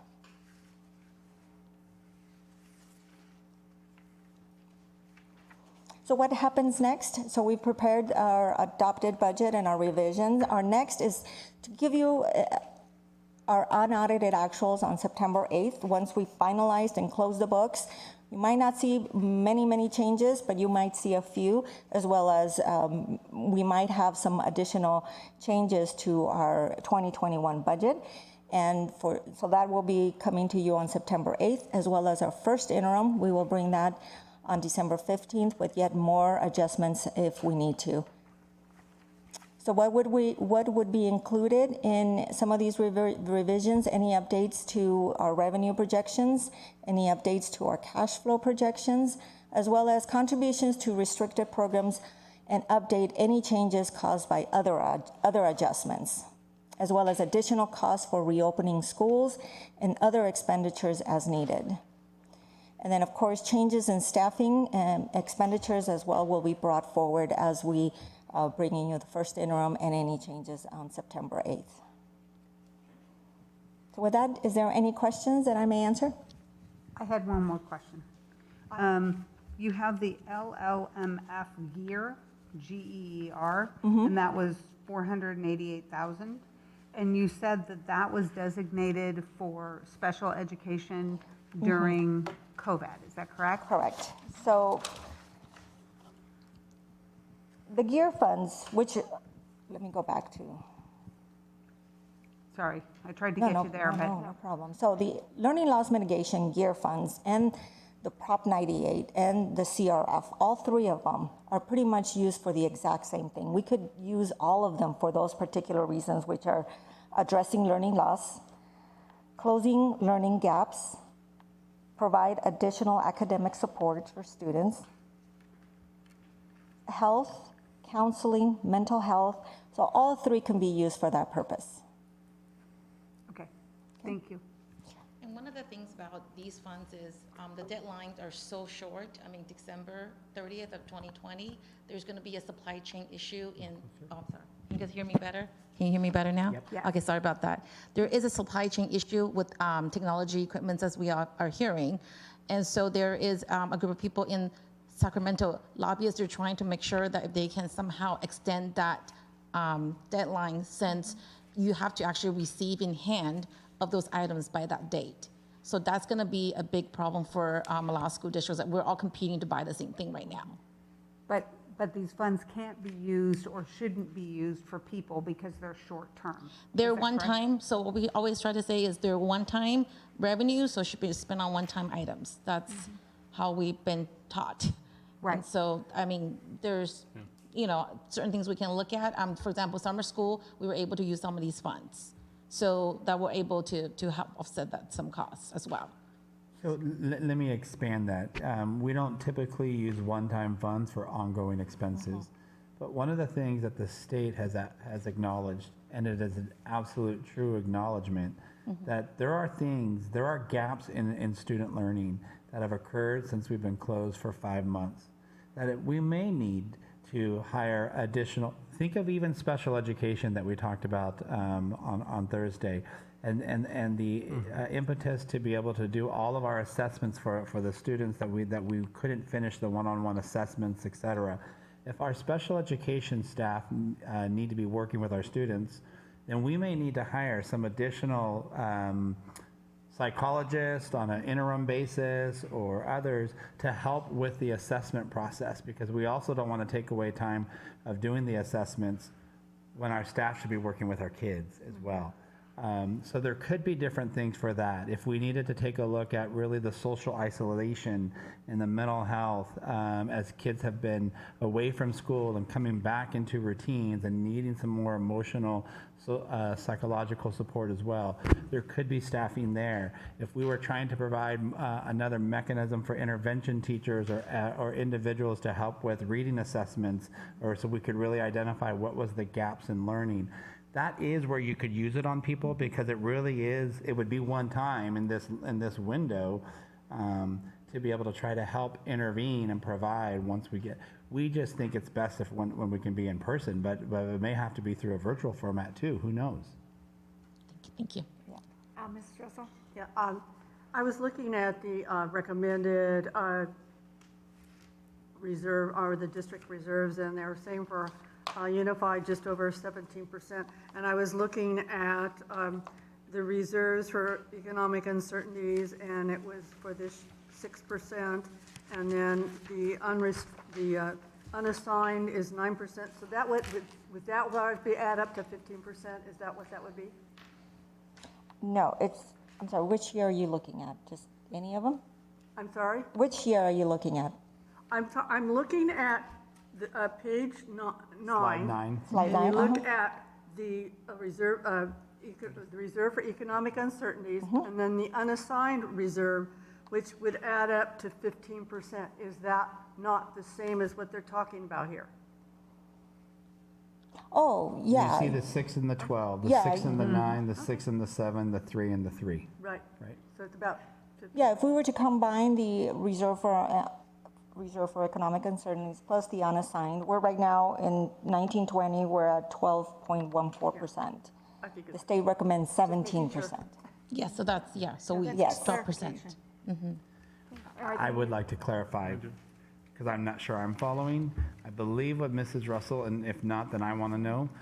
is do you take the 6% and 12%, and then are you really saying that in 1920 you actually have an 18.14% reserve? No, Are you total. adding those two numbers No. to get to the total? I think that was Mrs. Russell's question when she says, is that how you get to the 17% recommended by the government affairs? Do you add the 6 and the 9 in the 2021 year, and that's 15% reserve? No. No, I believe, Nancy, correct me if So, I'm wrong, yeah. but I think they recommend 17% total with reserve for economic uncertainties plus any unassigned. So for example, in 1920, we're looking at a 12% total in general fund, and we have about another 5% in Fund 17. So if we add those two together in 1920, then that's the 17% we have for 1920. But moving forward, we will not have that anymore. And so that's where we talk about the cash flow issue as well. So this year, we do anticipate having that 17%, but like she said. And that gets to my question. I know you're working on the cash flow. I know, Nancy, you and I have talked about that.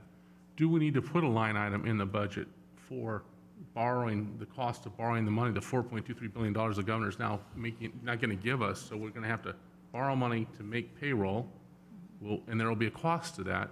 Do we need to make a line item and figure that, at least for this year? I don't know what he's going to do next year, but I don't think it's going to be a lot better. Once they start down these roads, sometimes I just see them pushing and pushing and pushing the money out. the cost of borrowing right now is low. It's the last time we checked with the county was about maybe 0.5 to 0.6% if you need to, and it's based on how much time you need it.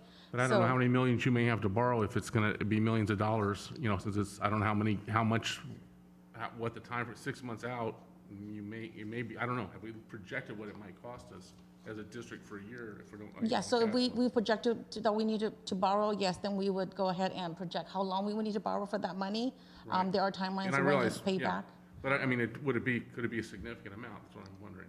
We're hoping not to, so if we maintain a good reserve level, then, with the cash flow. But the issue is if there's continuing, so let's say in 2021, the deferment is about 30% for the state portion.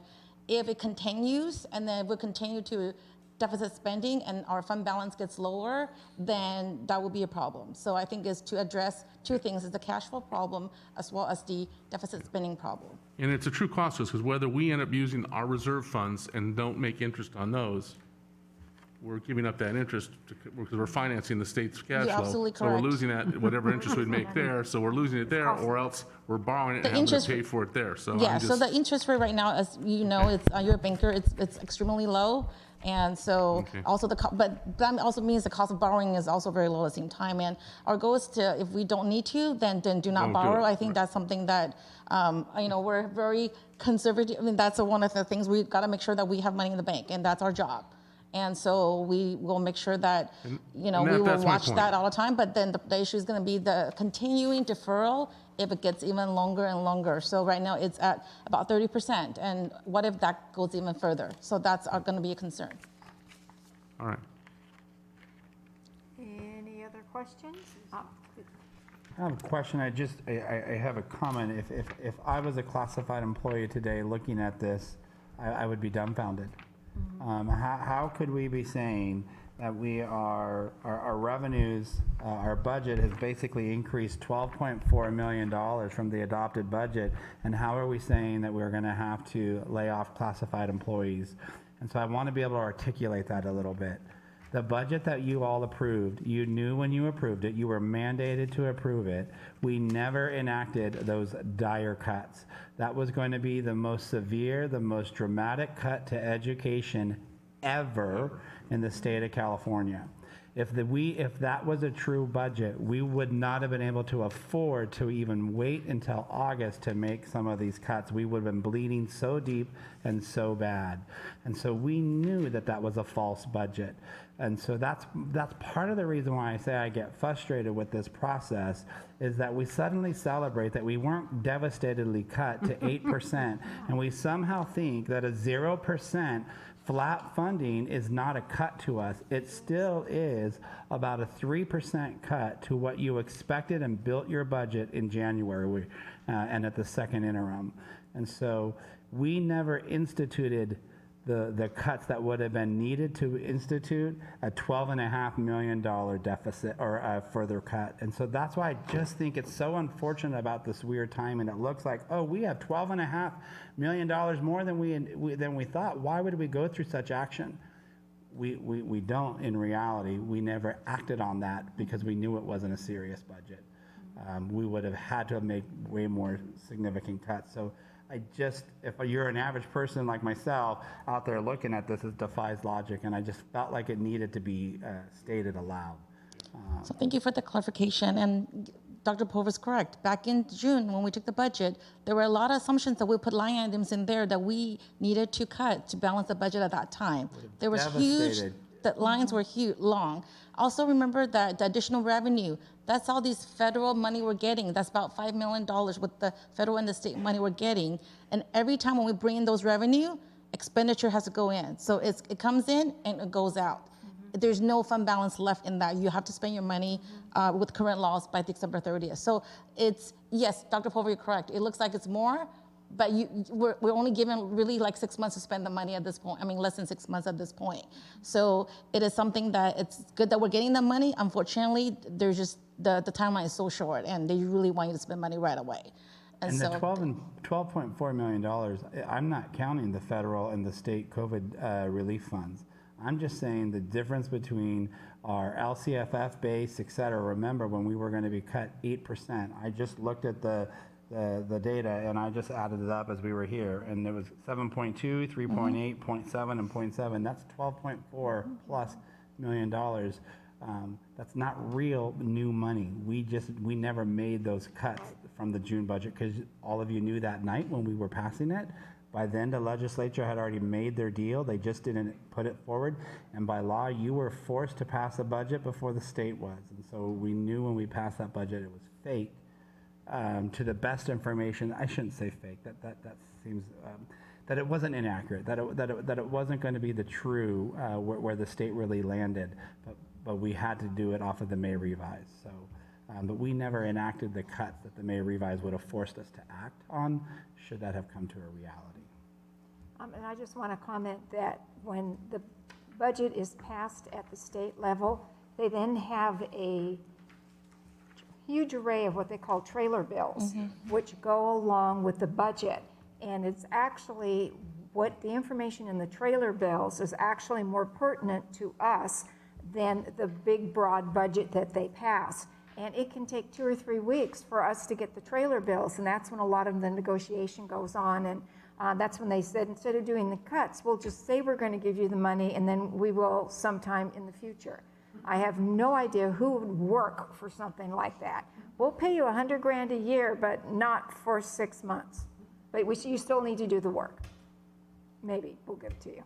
Can I ask a But I will, hats off to the state and to the federal government who have provided us additional funds. They've provided face coverings and face shields for two each for students, and for not face shields for students, but face shields for staff, and face masks. They provided funding to help us with one-to-one technology. They have acknowledged that there will be some learning loss mitigation and efforts that we have to take. So I have to thank the state and the federal government that acknowledging that piece. I'm just talking about the possible 8% cut on top of everything. But I think the state has prioritized education the best they can within the state economy that they have too, that we're all facing. So I wanted the clarification just because it seems weird to look like we have more money when we really don't. Can I ask The state had to legally pass a budget before their income tax was due because they pushed their income tax back to July 15th, like the feds. And so people didn't pay. You know, you didn't know how long you were going to work or what you needed your money for, so people were holding off paying on their taxes. So that affected the state making their decisions. Can I ask a practical question? So you, Elvia, you did a great job of explaining it, and you listed off how some of the money could be spent, and you talked about mitigating learning loss. If we have to have something done by December by the end of December, can you spend it on like part of setting up the wellness centers because mental health is going to be such an issue, or is it more specific than that? So remember when Dr. Nian and Elvia presented, there are different timelines for different funds. So we would always try to spend the funds that have the earliest timeline first to meet that obligation. So two of, I believe, of the areas had to be due by the 30th of December of this year. We are hoping to get some extension because we put in to buy 1,600 Chromebooks in June, and they're still not here. And that's understandable, everybody across. And, you know, factories shut down for a long time. You've heard Apple, most of your tech companies, they're delaying when they're releasing their new devices, et cetera. So that is a reality that we're going to end up facing. But could we, if we feel like we can't meet the timeline, or they don't give us that flexibility, our business team is always skilled at looking at any expenditures that we have created that would qualify, that would then free up maybe in a different way down the road in some other format. So we would absolutely do that. We can be as creative as the state. Okay, are there any other questions or comments? No, thank you very much, Elvia and Nancy. Thank you. I know this is a lot of information. You guys put a lot of work into it, and we never get really excited when we see this, or frequently we don't get excited when we see this, because we want to see lots and lots of money and what could we possibly spend, as opposed to what do we need to do to make sure we preserve our fiscal health. Thank you. Okay, we are now on to our consent item. These items are considered usual and customary in nature. I do have a pull of item number 10W. Are there any other pulls? No, I will then entertain a motion to approve consent item 10A through 10V, and then 10X through 10LL. So move. Thank you. I just want to make a comment, if anyone actually is reading those, which we all did, there are a lot of licenses and stuff for like our GG, which is our elementary math and accelerated reader and things like that, that we will be able to be using in our schools regardless if it's distant learning or in person. So all those in favor, please say aye. Aye. Opposed? Motion carries 5-0 unanimously. And then the item that was pulled, Marlis, would you like to move approval on it? I move approval on 10W. I'll second. And would you like to speak to it, please?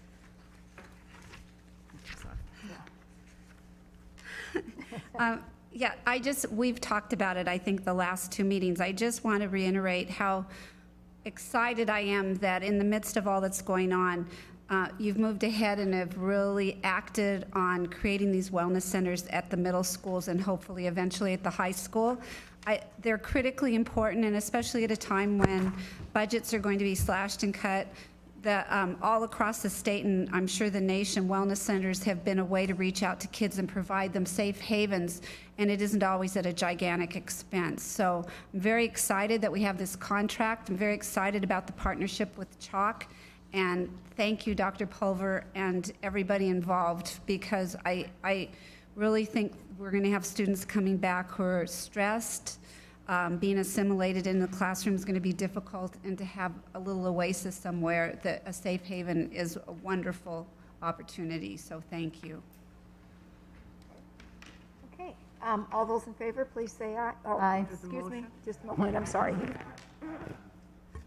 Sorry, I would just like to add that because we're one of the few that still move forward with the wellness centers, there's some of the grant money through the county that we think that we're going to be able to access and not have to compete with as many individuals for that. And really, while they haven't officially pledged to it, but LAIF, one of their missions is mental health, and LAIF is looking at their next board meeting to consider paying for the construction of, which is this bill, for the construction of the wellness centers, construction costs at Oak and McAuliffe Middle School. So I want to thank LAIF for continuing to partner with us as well to make this a reality. LAIF is a wonderful partner. All those in favor, please say aye. Aye. Opposed? Motion carries 5-0. We're now on to our action items, and the first one is to approve our consolidated application for categorical aid programs for 2021. Mrs. Reed. President Cattouli, tonight we bring forward our annual application to submit our Con app, which allows us to apply for specific categorical funds at the state level. Okay. Okay, may I have a motion for approval? I move approval. Okay, is there any discussion? I would just like to say, please, on behalf of the board, thank Melissa Davis for her work on this. Okay, all those in favor, please say aye. Aye. Opposed? Motion carries 5-0. We're now on to approval of supplemental materials. Mrs. Reed. Thank you, President Cattouli. Tonight we bring forward for the board, after being on public approval, schools PLP supplemental digitized resources for our preschool through 12th grade teachers. Okay, great. May I have a motion? I'd be glad to move that forward. Second. Second. Is there any discussion? I just want to say thank you for all the hard work on that, and thank you for our teachers jumping on board with the training. It's very exciting. Yeah, it was truly a group effort. All those in favor, please say aye. Aye. Opposed? Motion carries 5-0. We're now on to the second reading and approval of our revised board policy about bullying. Dr. Frazier, do you want to speak to that, please? Thank you, Madam President. Yes, this is the second reading and final approval for Board Policy 51312. It's the CSBA recommends supplementing the existing policy on bullying with the administrative regulations that align with California Education Code and that are reflective of the district practices. May I have a motion, please? Move approval. Thank you. Okay, is there any discussion? I just want to make sure that the public knows and understands that we have been systematically, and thank you to Dr. Frazier and to Jerry for going through our policies and procedures and going through that, our policies and going through them systematically to make sure that they are updated. CSBA gives us their recommendations, and it really helps us make sure that we're staying in line. We also read them all. If we have comments or questions or suggestions, we can make those as well. But they seem to hit the legality of it pretty well, right on the head. So thank you very much. Thank you for getting this work done. It is not the top 10 most fun things to do as a board member, but it's necessary. All those in favor, please say aye. Aye. Opposed, motion carries 5-0. We're now on to our second reading and final approval of our revised board policy. I do know how to read. Suspension and expulsionable and due process. Dr. Frazier. Thank you, Madam President. And just to echo what Mrs. Hill had said, is Dr. Friedman has done an amazing job of going through these and really outlining the things that we need to change. So this is the second reading and final approval for the board policy 51441.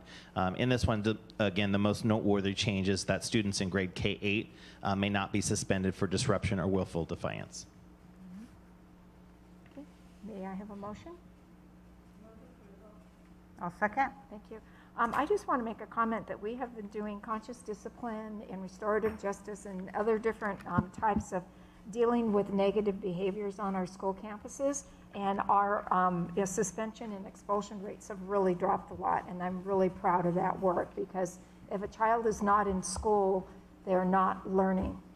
So I think they're better off being in school, but they also need to know how to behave in school. So thank you for that work. All those in favor, please say aye. Aye. Opposed? Motion carries 5-0 unanimously. We're now on to our classified layoff resolution that we have talked about earlier this evening. Dr. Frazier. Thank you, Madam President. Like Dr. Pulver spoke of earlier, it is possible that we will begin the school year in a distant learning format for our students. And that being said, our staffing needs in a distant learning format greatly differ from those staffing needs we need when students are present on campus. Employees affected by the layoff will be given 60-day notices prior to the actual effect of the layoff. What that means is that any position on the layoff notice would remain employed until the second or third week of October, on or around October 12th. The 60-day notice will, like Dr. Pulver said, provides us a little hope. It affords us some additional time to closely monitor school reopening conditions, assess our staffing needs, and potentially rescind many of the layoff notices and return employees to work either fully or partially.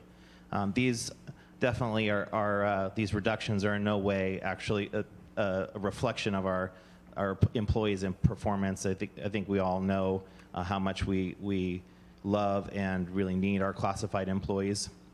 And then just so you guys know as well, that the employees that are impacted by the layoffs will receive a letter this week by certified mail outlining the layoff and potential effects of bumping rights.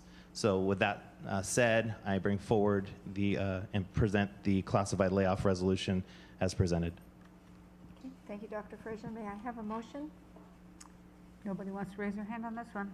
Nobody wants to make this motion, and nobody wants to second it.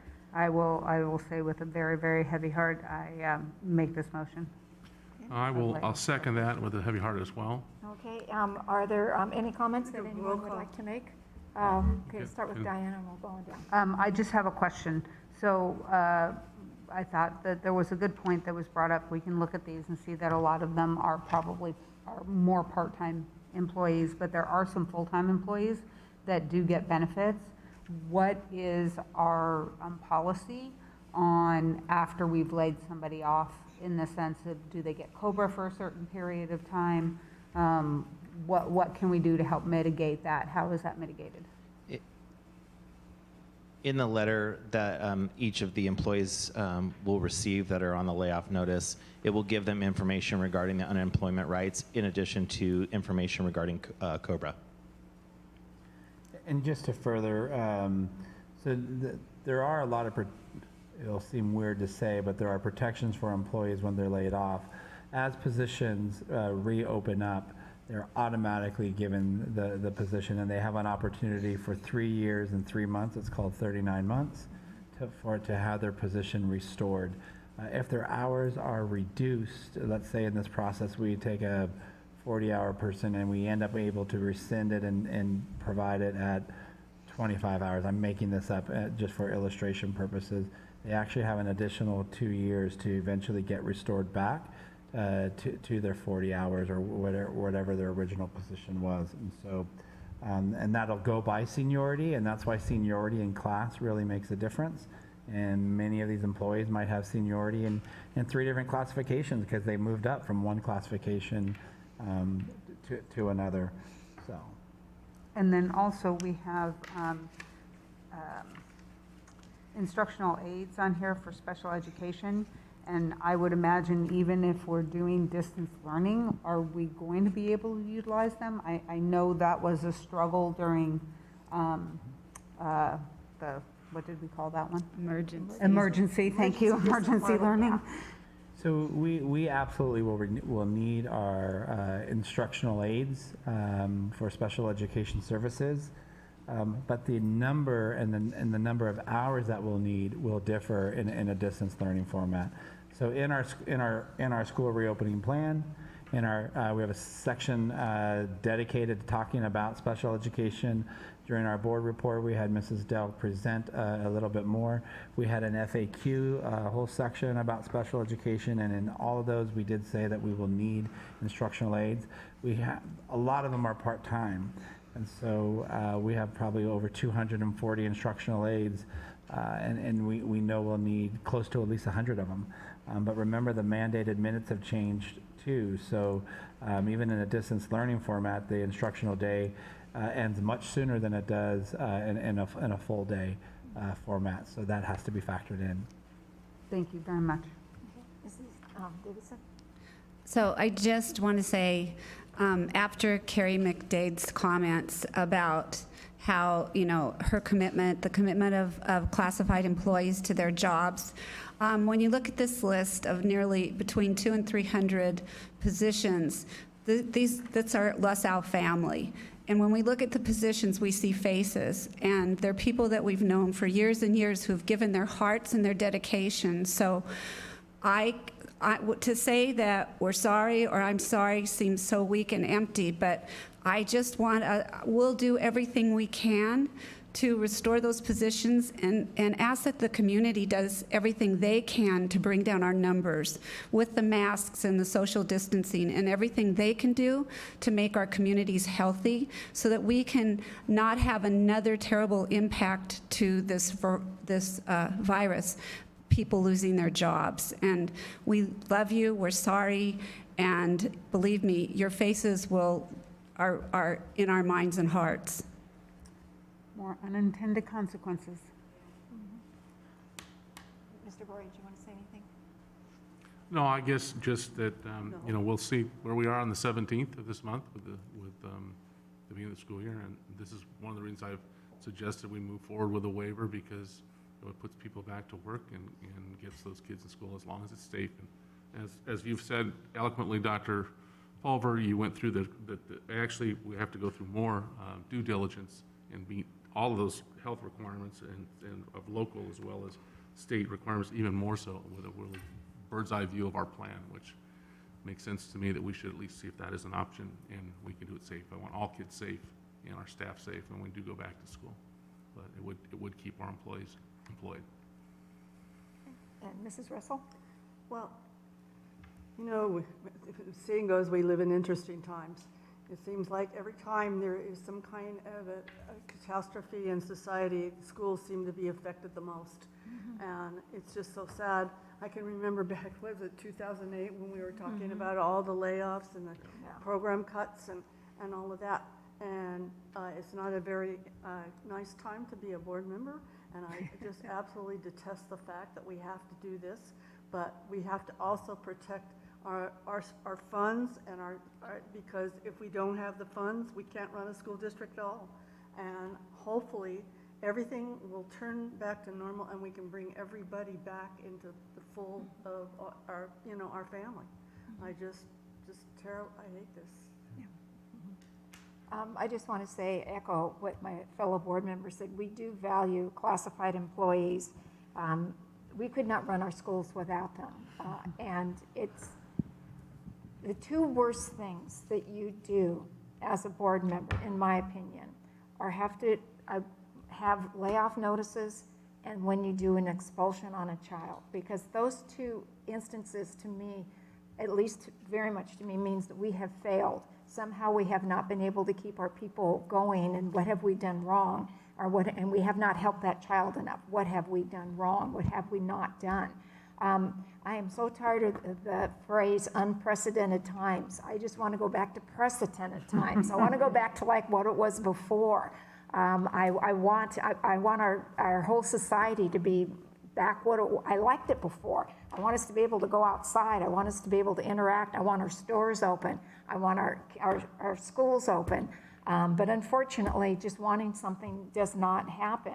And as a board member, it is one of our main responsibility is our fiduciary responsibility. And when you are a service industry, which is what education is, most of your money is in personnel, which is where it should be. And then unfortunately, when we have to rein things in, we also it affects personnel. So I feel horribly. I'm very sorry. I'm glad we waited at least this long for our layoff notice and didn't do it in either June or July. And we're kicking the can down. Maybe in another 60 days, we'll be at a totally different spot with COVID-19. We will just have to wait and see. But this isn't anything anyone ever is doing. This is with a heavy heart from all of us. So that being said, it is a roll call. One clarification, not really about the layoff, but I want to make sure that the issues aren't confused. So earlier this evening, when you heard us talk about the elementary waiver, we are soliciting or exploring that option simply because, again, the science, the public health care experts have told us that that is an option for us to really take a look at. It has nothing to do with this layoff resolution. Now, should people return, we obviously will need different staffing, but they're unrelated. I don't want the community out there thinking the reason we're trying to go for a waiver is to somehow keep individuals employed, because for some, they would welcome that, and others would say, why are you putting my child in harm's way simply to save a job for an individual? And so we're really, they're completely separate, but certainly they are interconnected in the sense that when you bring students back, you do have a different need of staffing. Let's just talk about locker rooms in the PE. Right now we don't have PE 6 periods a day, 40 hours a week, but in a different model, we might need something like that. Or our daycare, we used to have almost 200 to 300 at an elementary school every single day, and we're down to about 50 people needing to 80 people needing childcare. So that's really where some of this is resonating with, but the waiver really would not be a reason why this layoff is not a reason why we would go for a waiver. Thank you for clarifying, Dr. Pulver. I didn't mean to mix the two, but there obviously would be, if we did open our elementary schools or could, some of those layoffs would be rescinded. Not all of them by any means, but yes, thank you for clarifying that. Okay, this is a roll call. Mrs. Russell? Aye. Mr. Boyer? Aye. Ms. Cattouli? Aye. Mrs. Davidson? Mrs. Hill? Aye. Okay, we're now into approval of warrants. The warrants are like our the district's checkbook. If we have any questions after reading the multiple pages, we send them to Dr. Nguyen, and she tells us where we spent the money.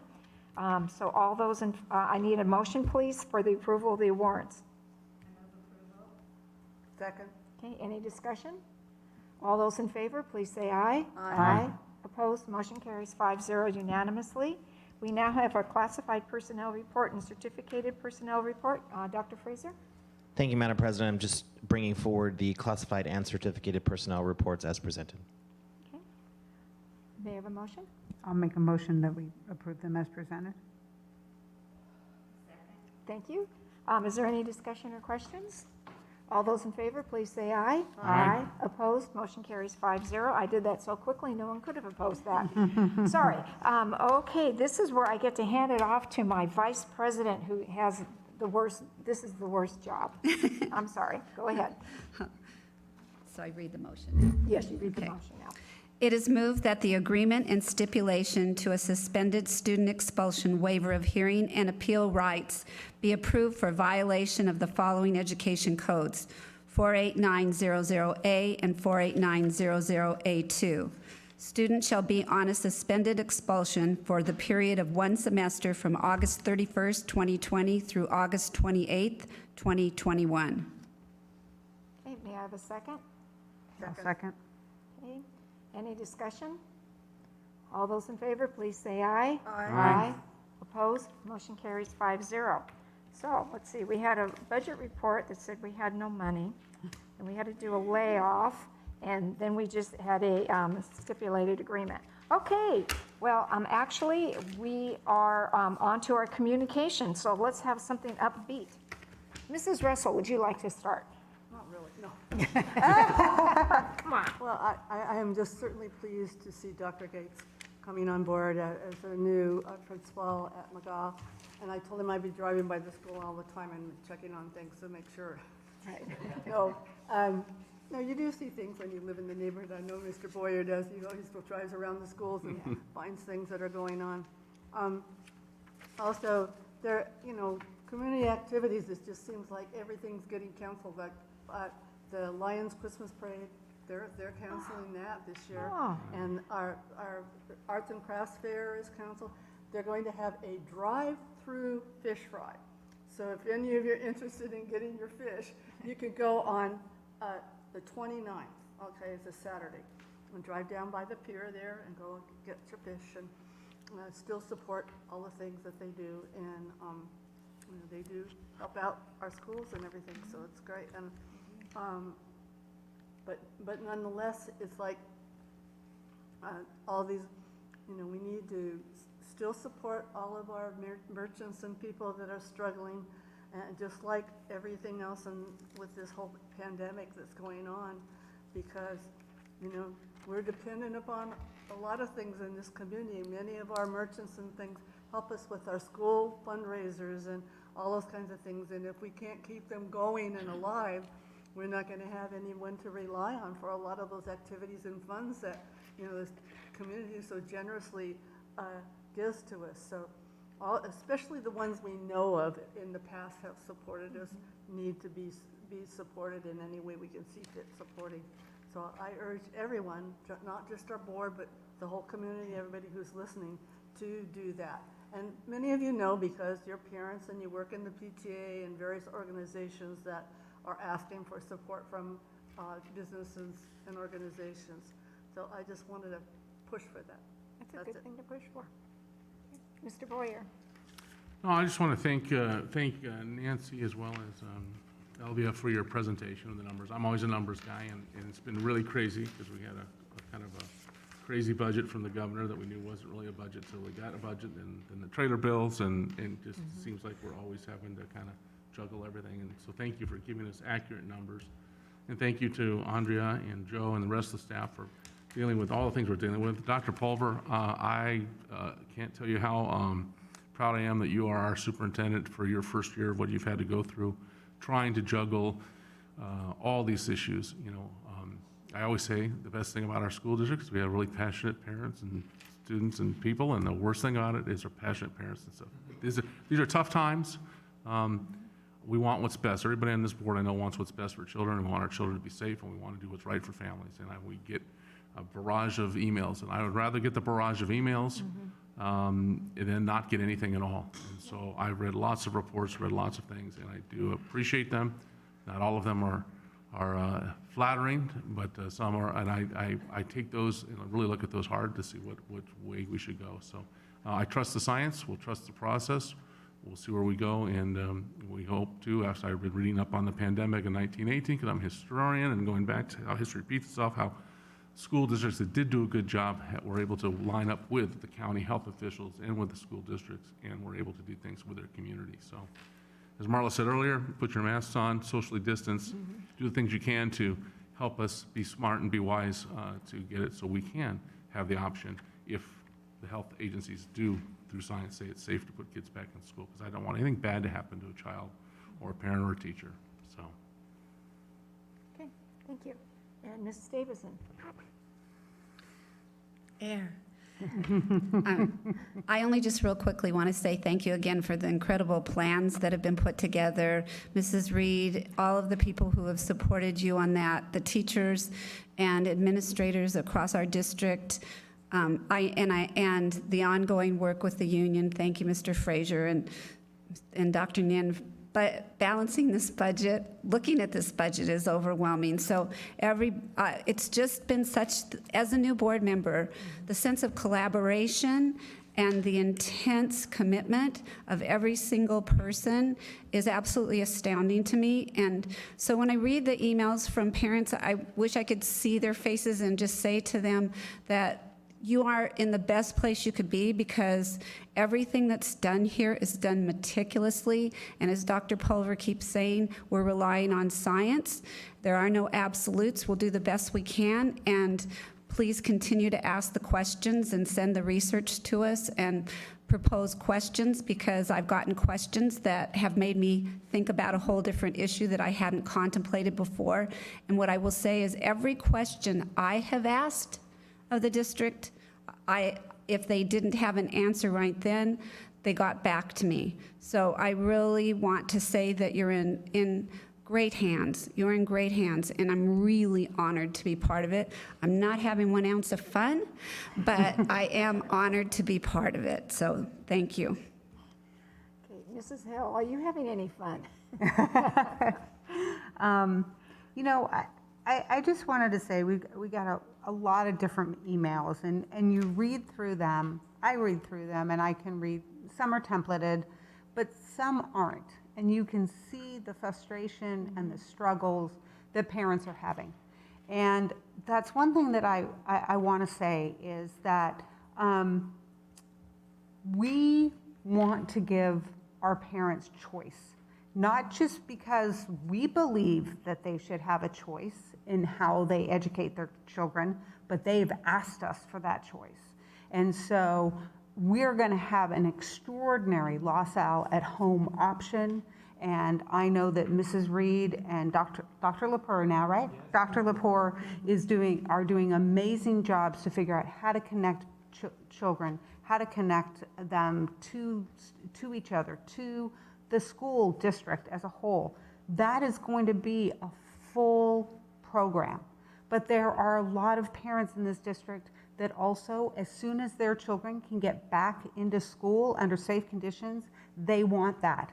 And I feel it's our job and our responsibility to be able to give them those options. And a parent is the one that should be making that choice, what is best for their student. And I just want to say, I know there's a lot of angst out there, and I see and I hear about a lot of things on social media. And I just want to say, just have some grace. Everybody just needs to have grace right now and know that they're just doing the best that they can in the position that they are at the moment, and they're making the best choice for their child possible. And so if we can just be kind to each other and just always believe in best intentions and give each other a little bit of grace, I think we'll all get through this a lot easier. And, you know, I do say what an extraordinary job Mrs. Reed and her team has done about answering every question and putting it on the website. And if you haven't been to our website, we have a new website. So we're kind of excited about that. I love it. I think there's a lot of great things about it, but there's a lot of information there. Go there for your information. Come to the district, come to a board person. Don't go to what you heard from the neighbor next door is going to happen. Come get that information firsthand, because that will relieve you from a lot of angst. And like I said, just a little bit of grace. We all just need a little bit of grace and a little bit of hope. And we will get through this. Thank you, Mrs. Cattouli. Thank you. Okay, I feel like my report's kind of dull, but I was able to participate in the panel interviews that we ended up hiring Dr. Gates from McGaw, and I know that Mrs. Davidson was also on another panel, but same day. One of the reasons why I really enjoyed being on the panel interviews is I kind of look for the general overall quality or level of the people who are applying. And it's always after the second person who comes in, because if we've had two great people, I'm going, yes, we're going to get a really fabulous person. And we had 5 really incredible people, and I'm really happy that Dr. Gates is rejoining us. I think he'll do a fabulous job. I was also on a webinar with Assemblyman Pat O'Donnell, who was talking about what was happening up in Sacramento, and I thought he was a little confusing, which I thought probably reflected Sacramento quite accurately. He was talking about how they're still talking about some different legislation to come down and to help schools with this whole process. So I thought that was really interesting. I always think it's good when we get to connect with our legislators, and Dr. Pulver was on that webinar also. North Orange County RLP, our Career Technical Consortium Group, had their, because we have 5 school districts, and they start anywhere from the beginning of August to, seriously, I think it is the second week in September when Placentia Yorba Linda starts. So they have, when they try to get all their employees together, they always have to do it pretty early in August. And so they had their virtual in-service. They have professional learning communities in their different cohorts. And so I was able to participate in that just for a little bit, because they were spending most of the time there on making sure that they were supporting their teachers who were planning on going back as distant learning, working with 5 different school districts. And then last night, it was truly my honor to be able to represent the board and the school district when the Seal Beach City Council honored Ronnie Ellis, who is our retiring principal from McGaw. And they didn't have any like live pictures. They said they had a lovely plaque. I'll believe them. To give her, to recognize her because of all the work that she's done and the involvement she had with the city. And so I was able to publicly, on behalf of the board, thank her for her work that she has done at McGaw. And they did have a picture of her And then I also want to say a plaque. real happy welcome to Dr. Greg Stone, who will be, as most people will know, will be returning as our interim high school principal. He he stepped up to the plate.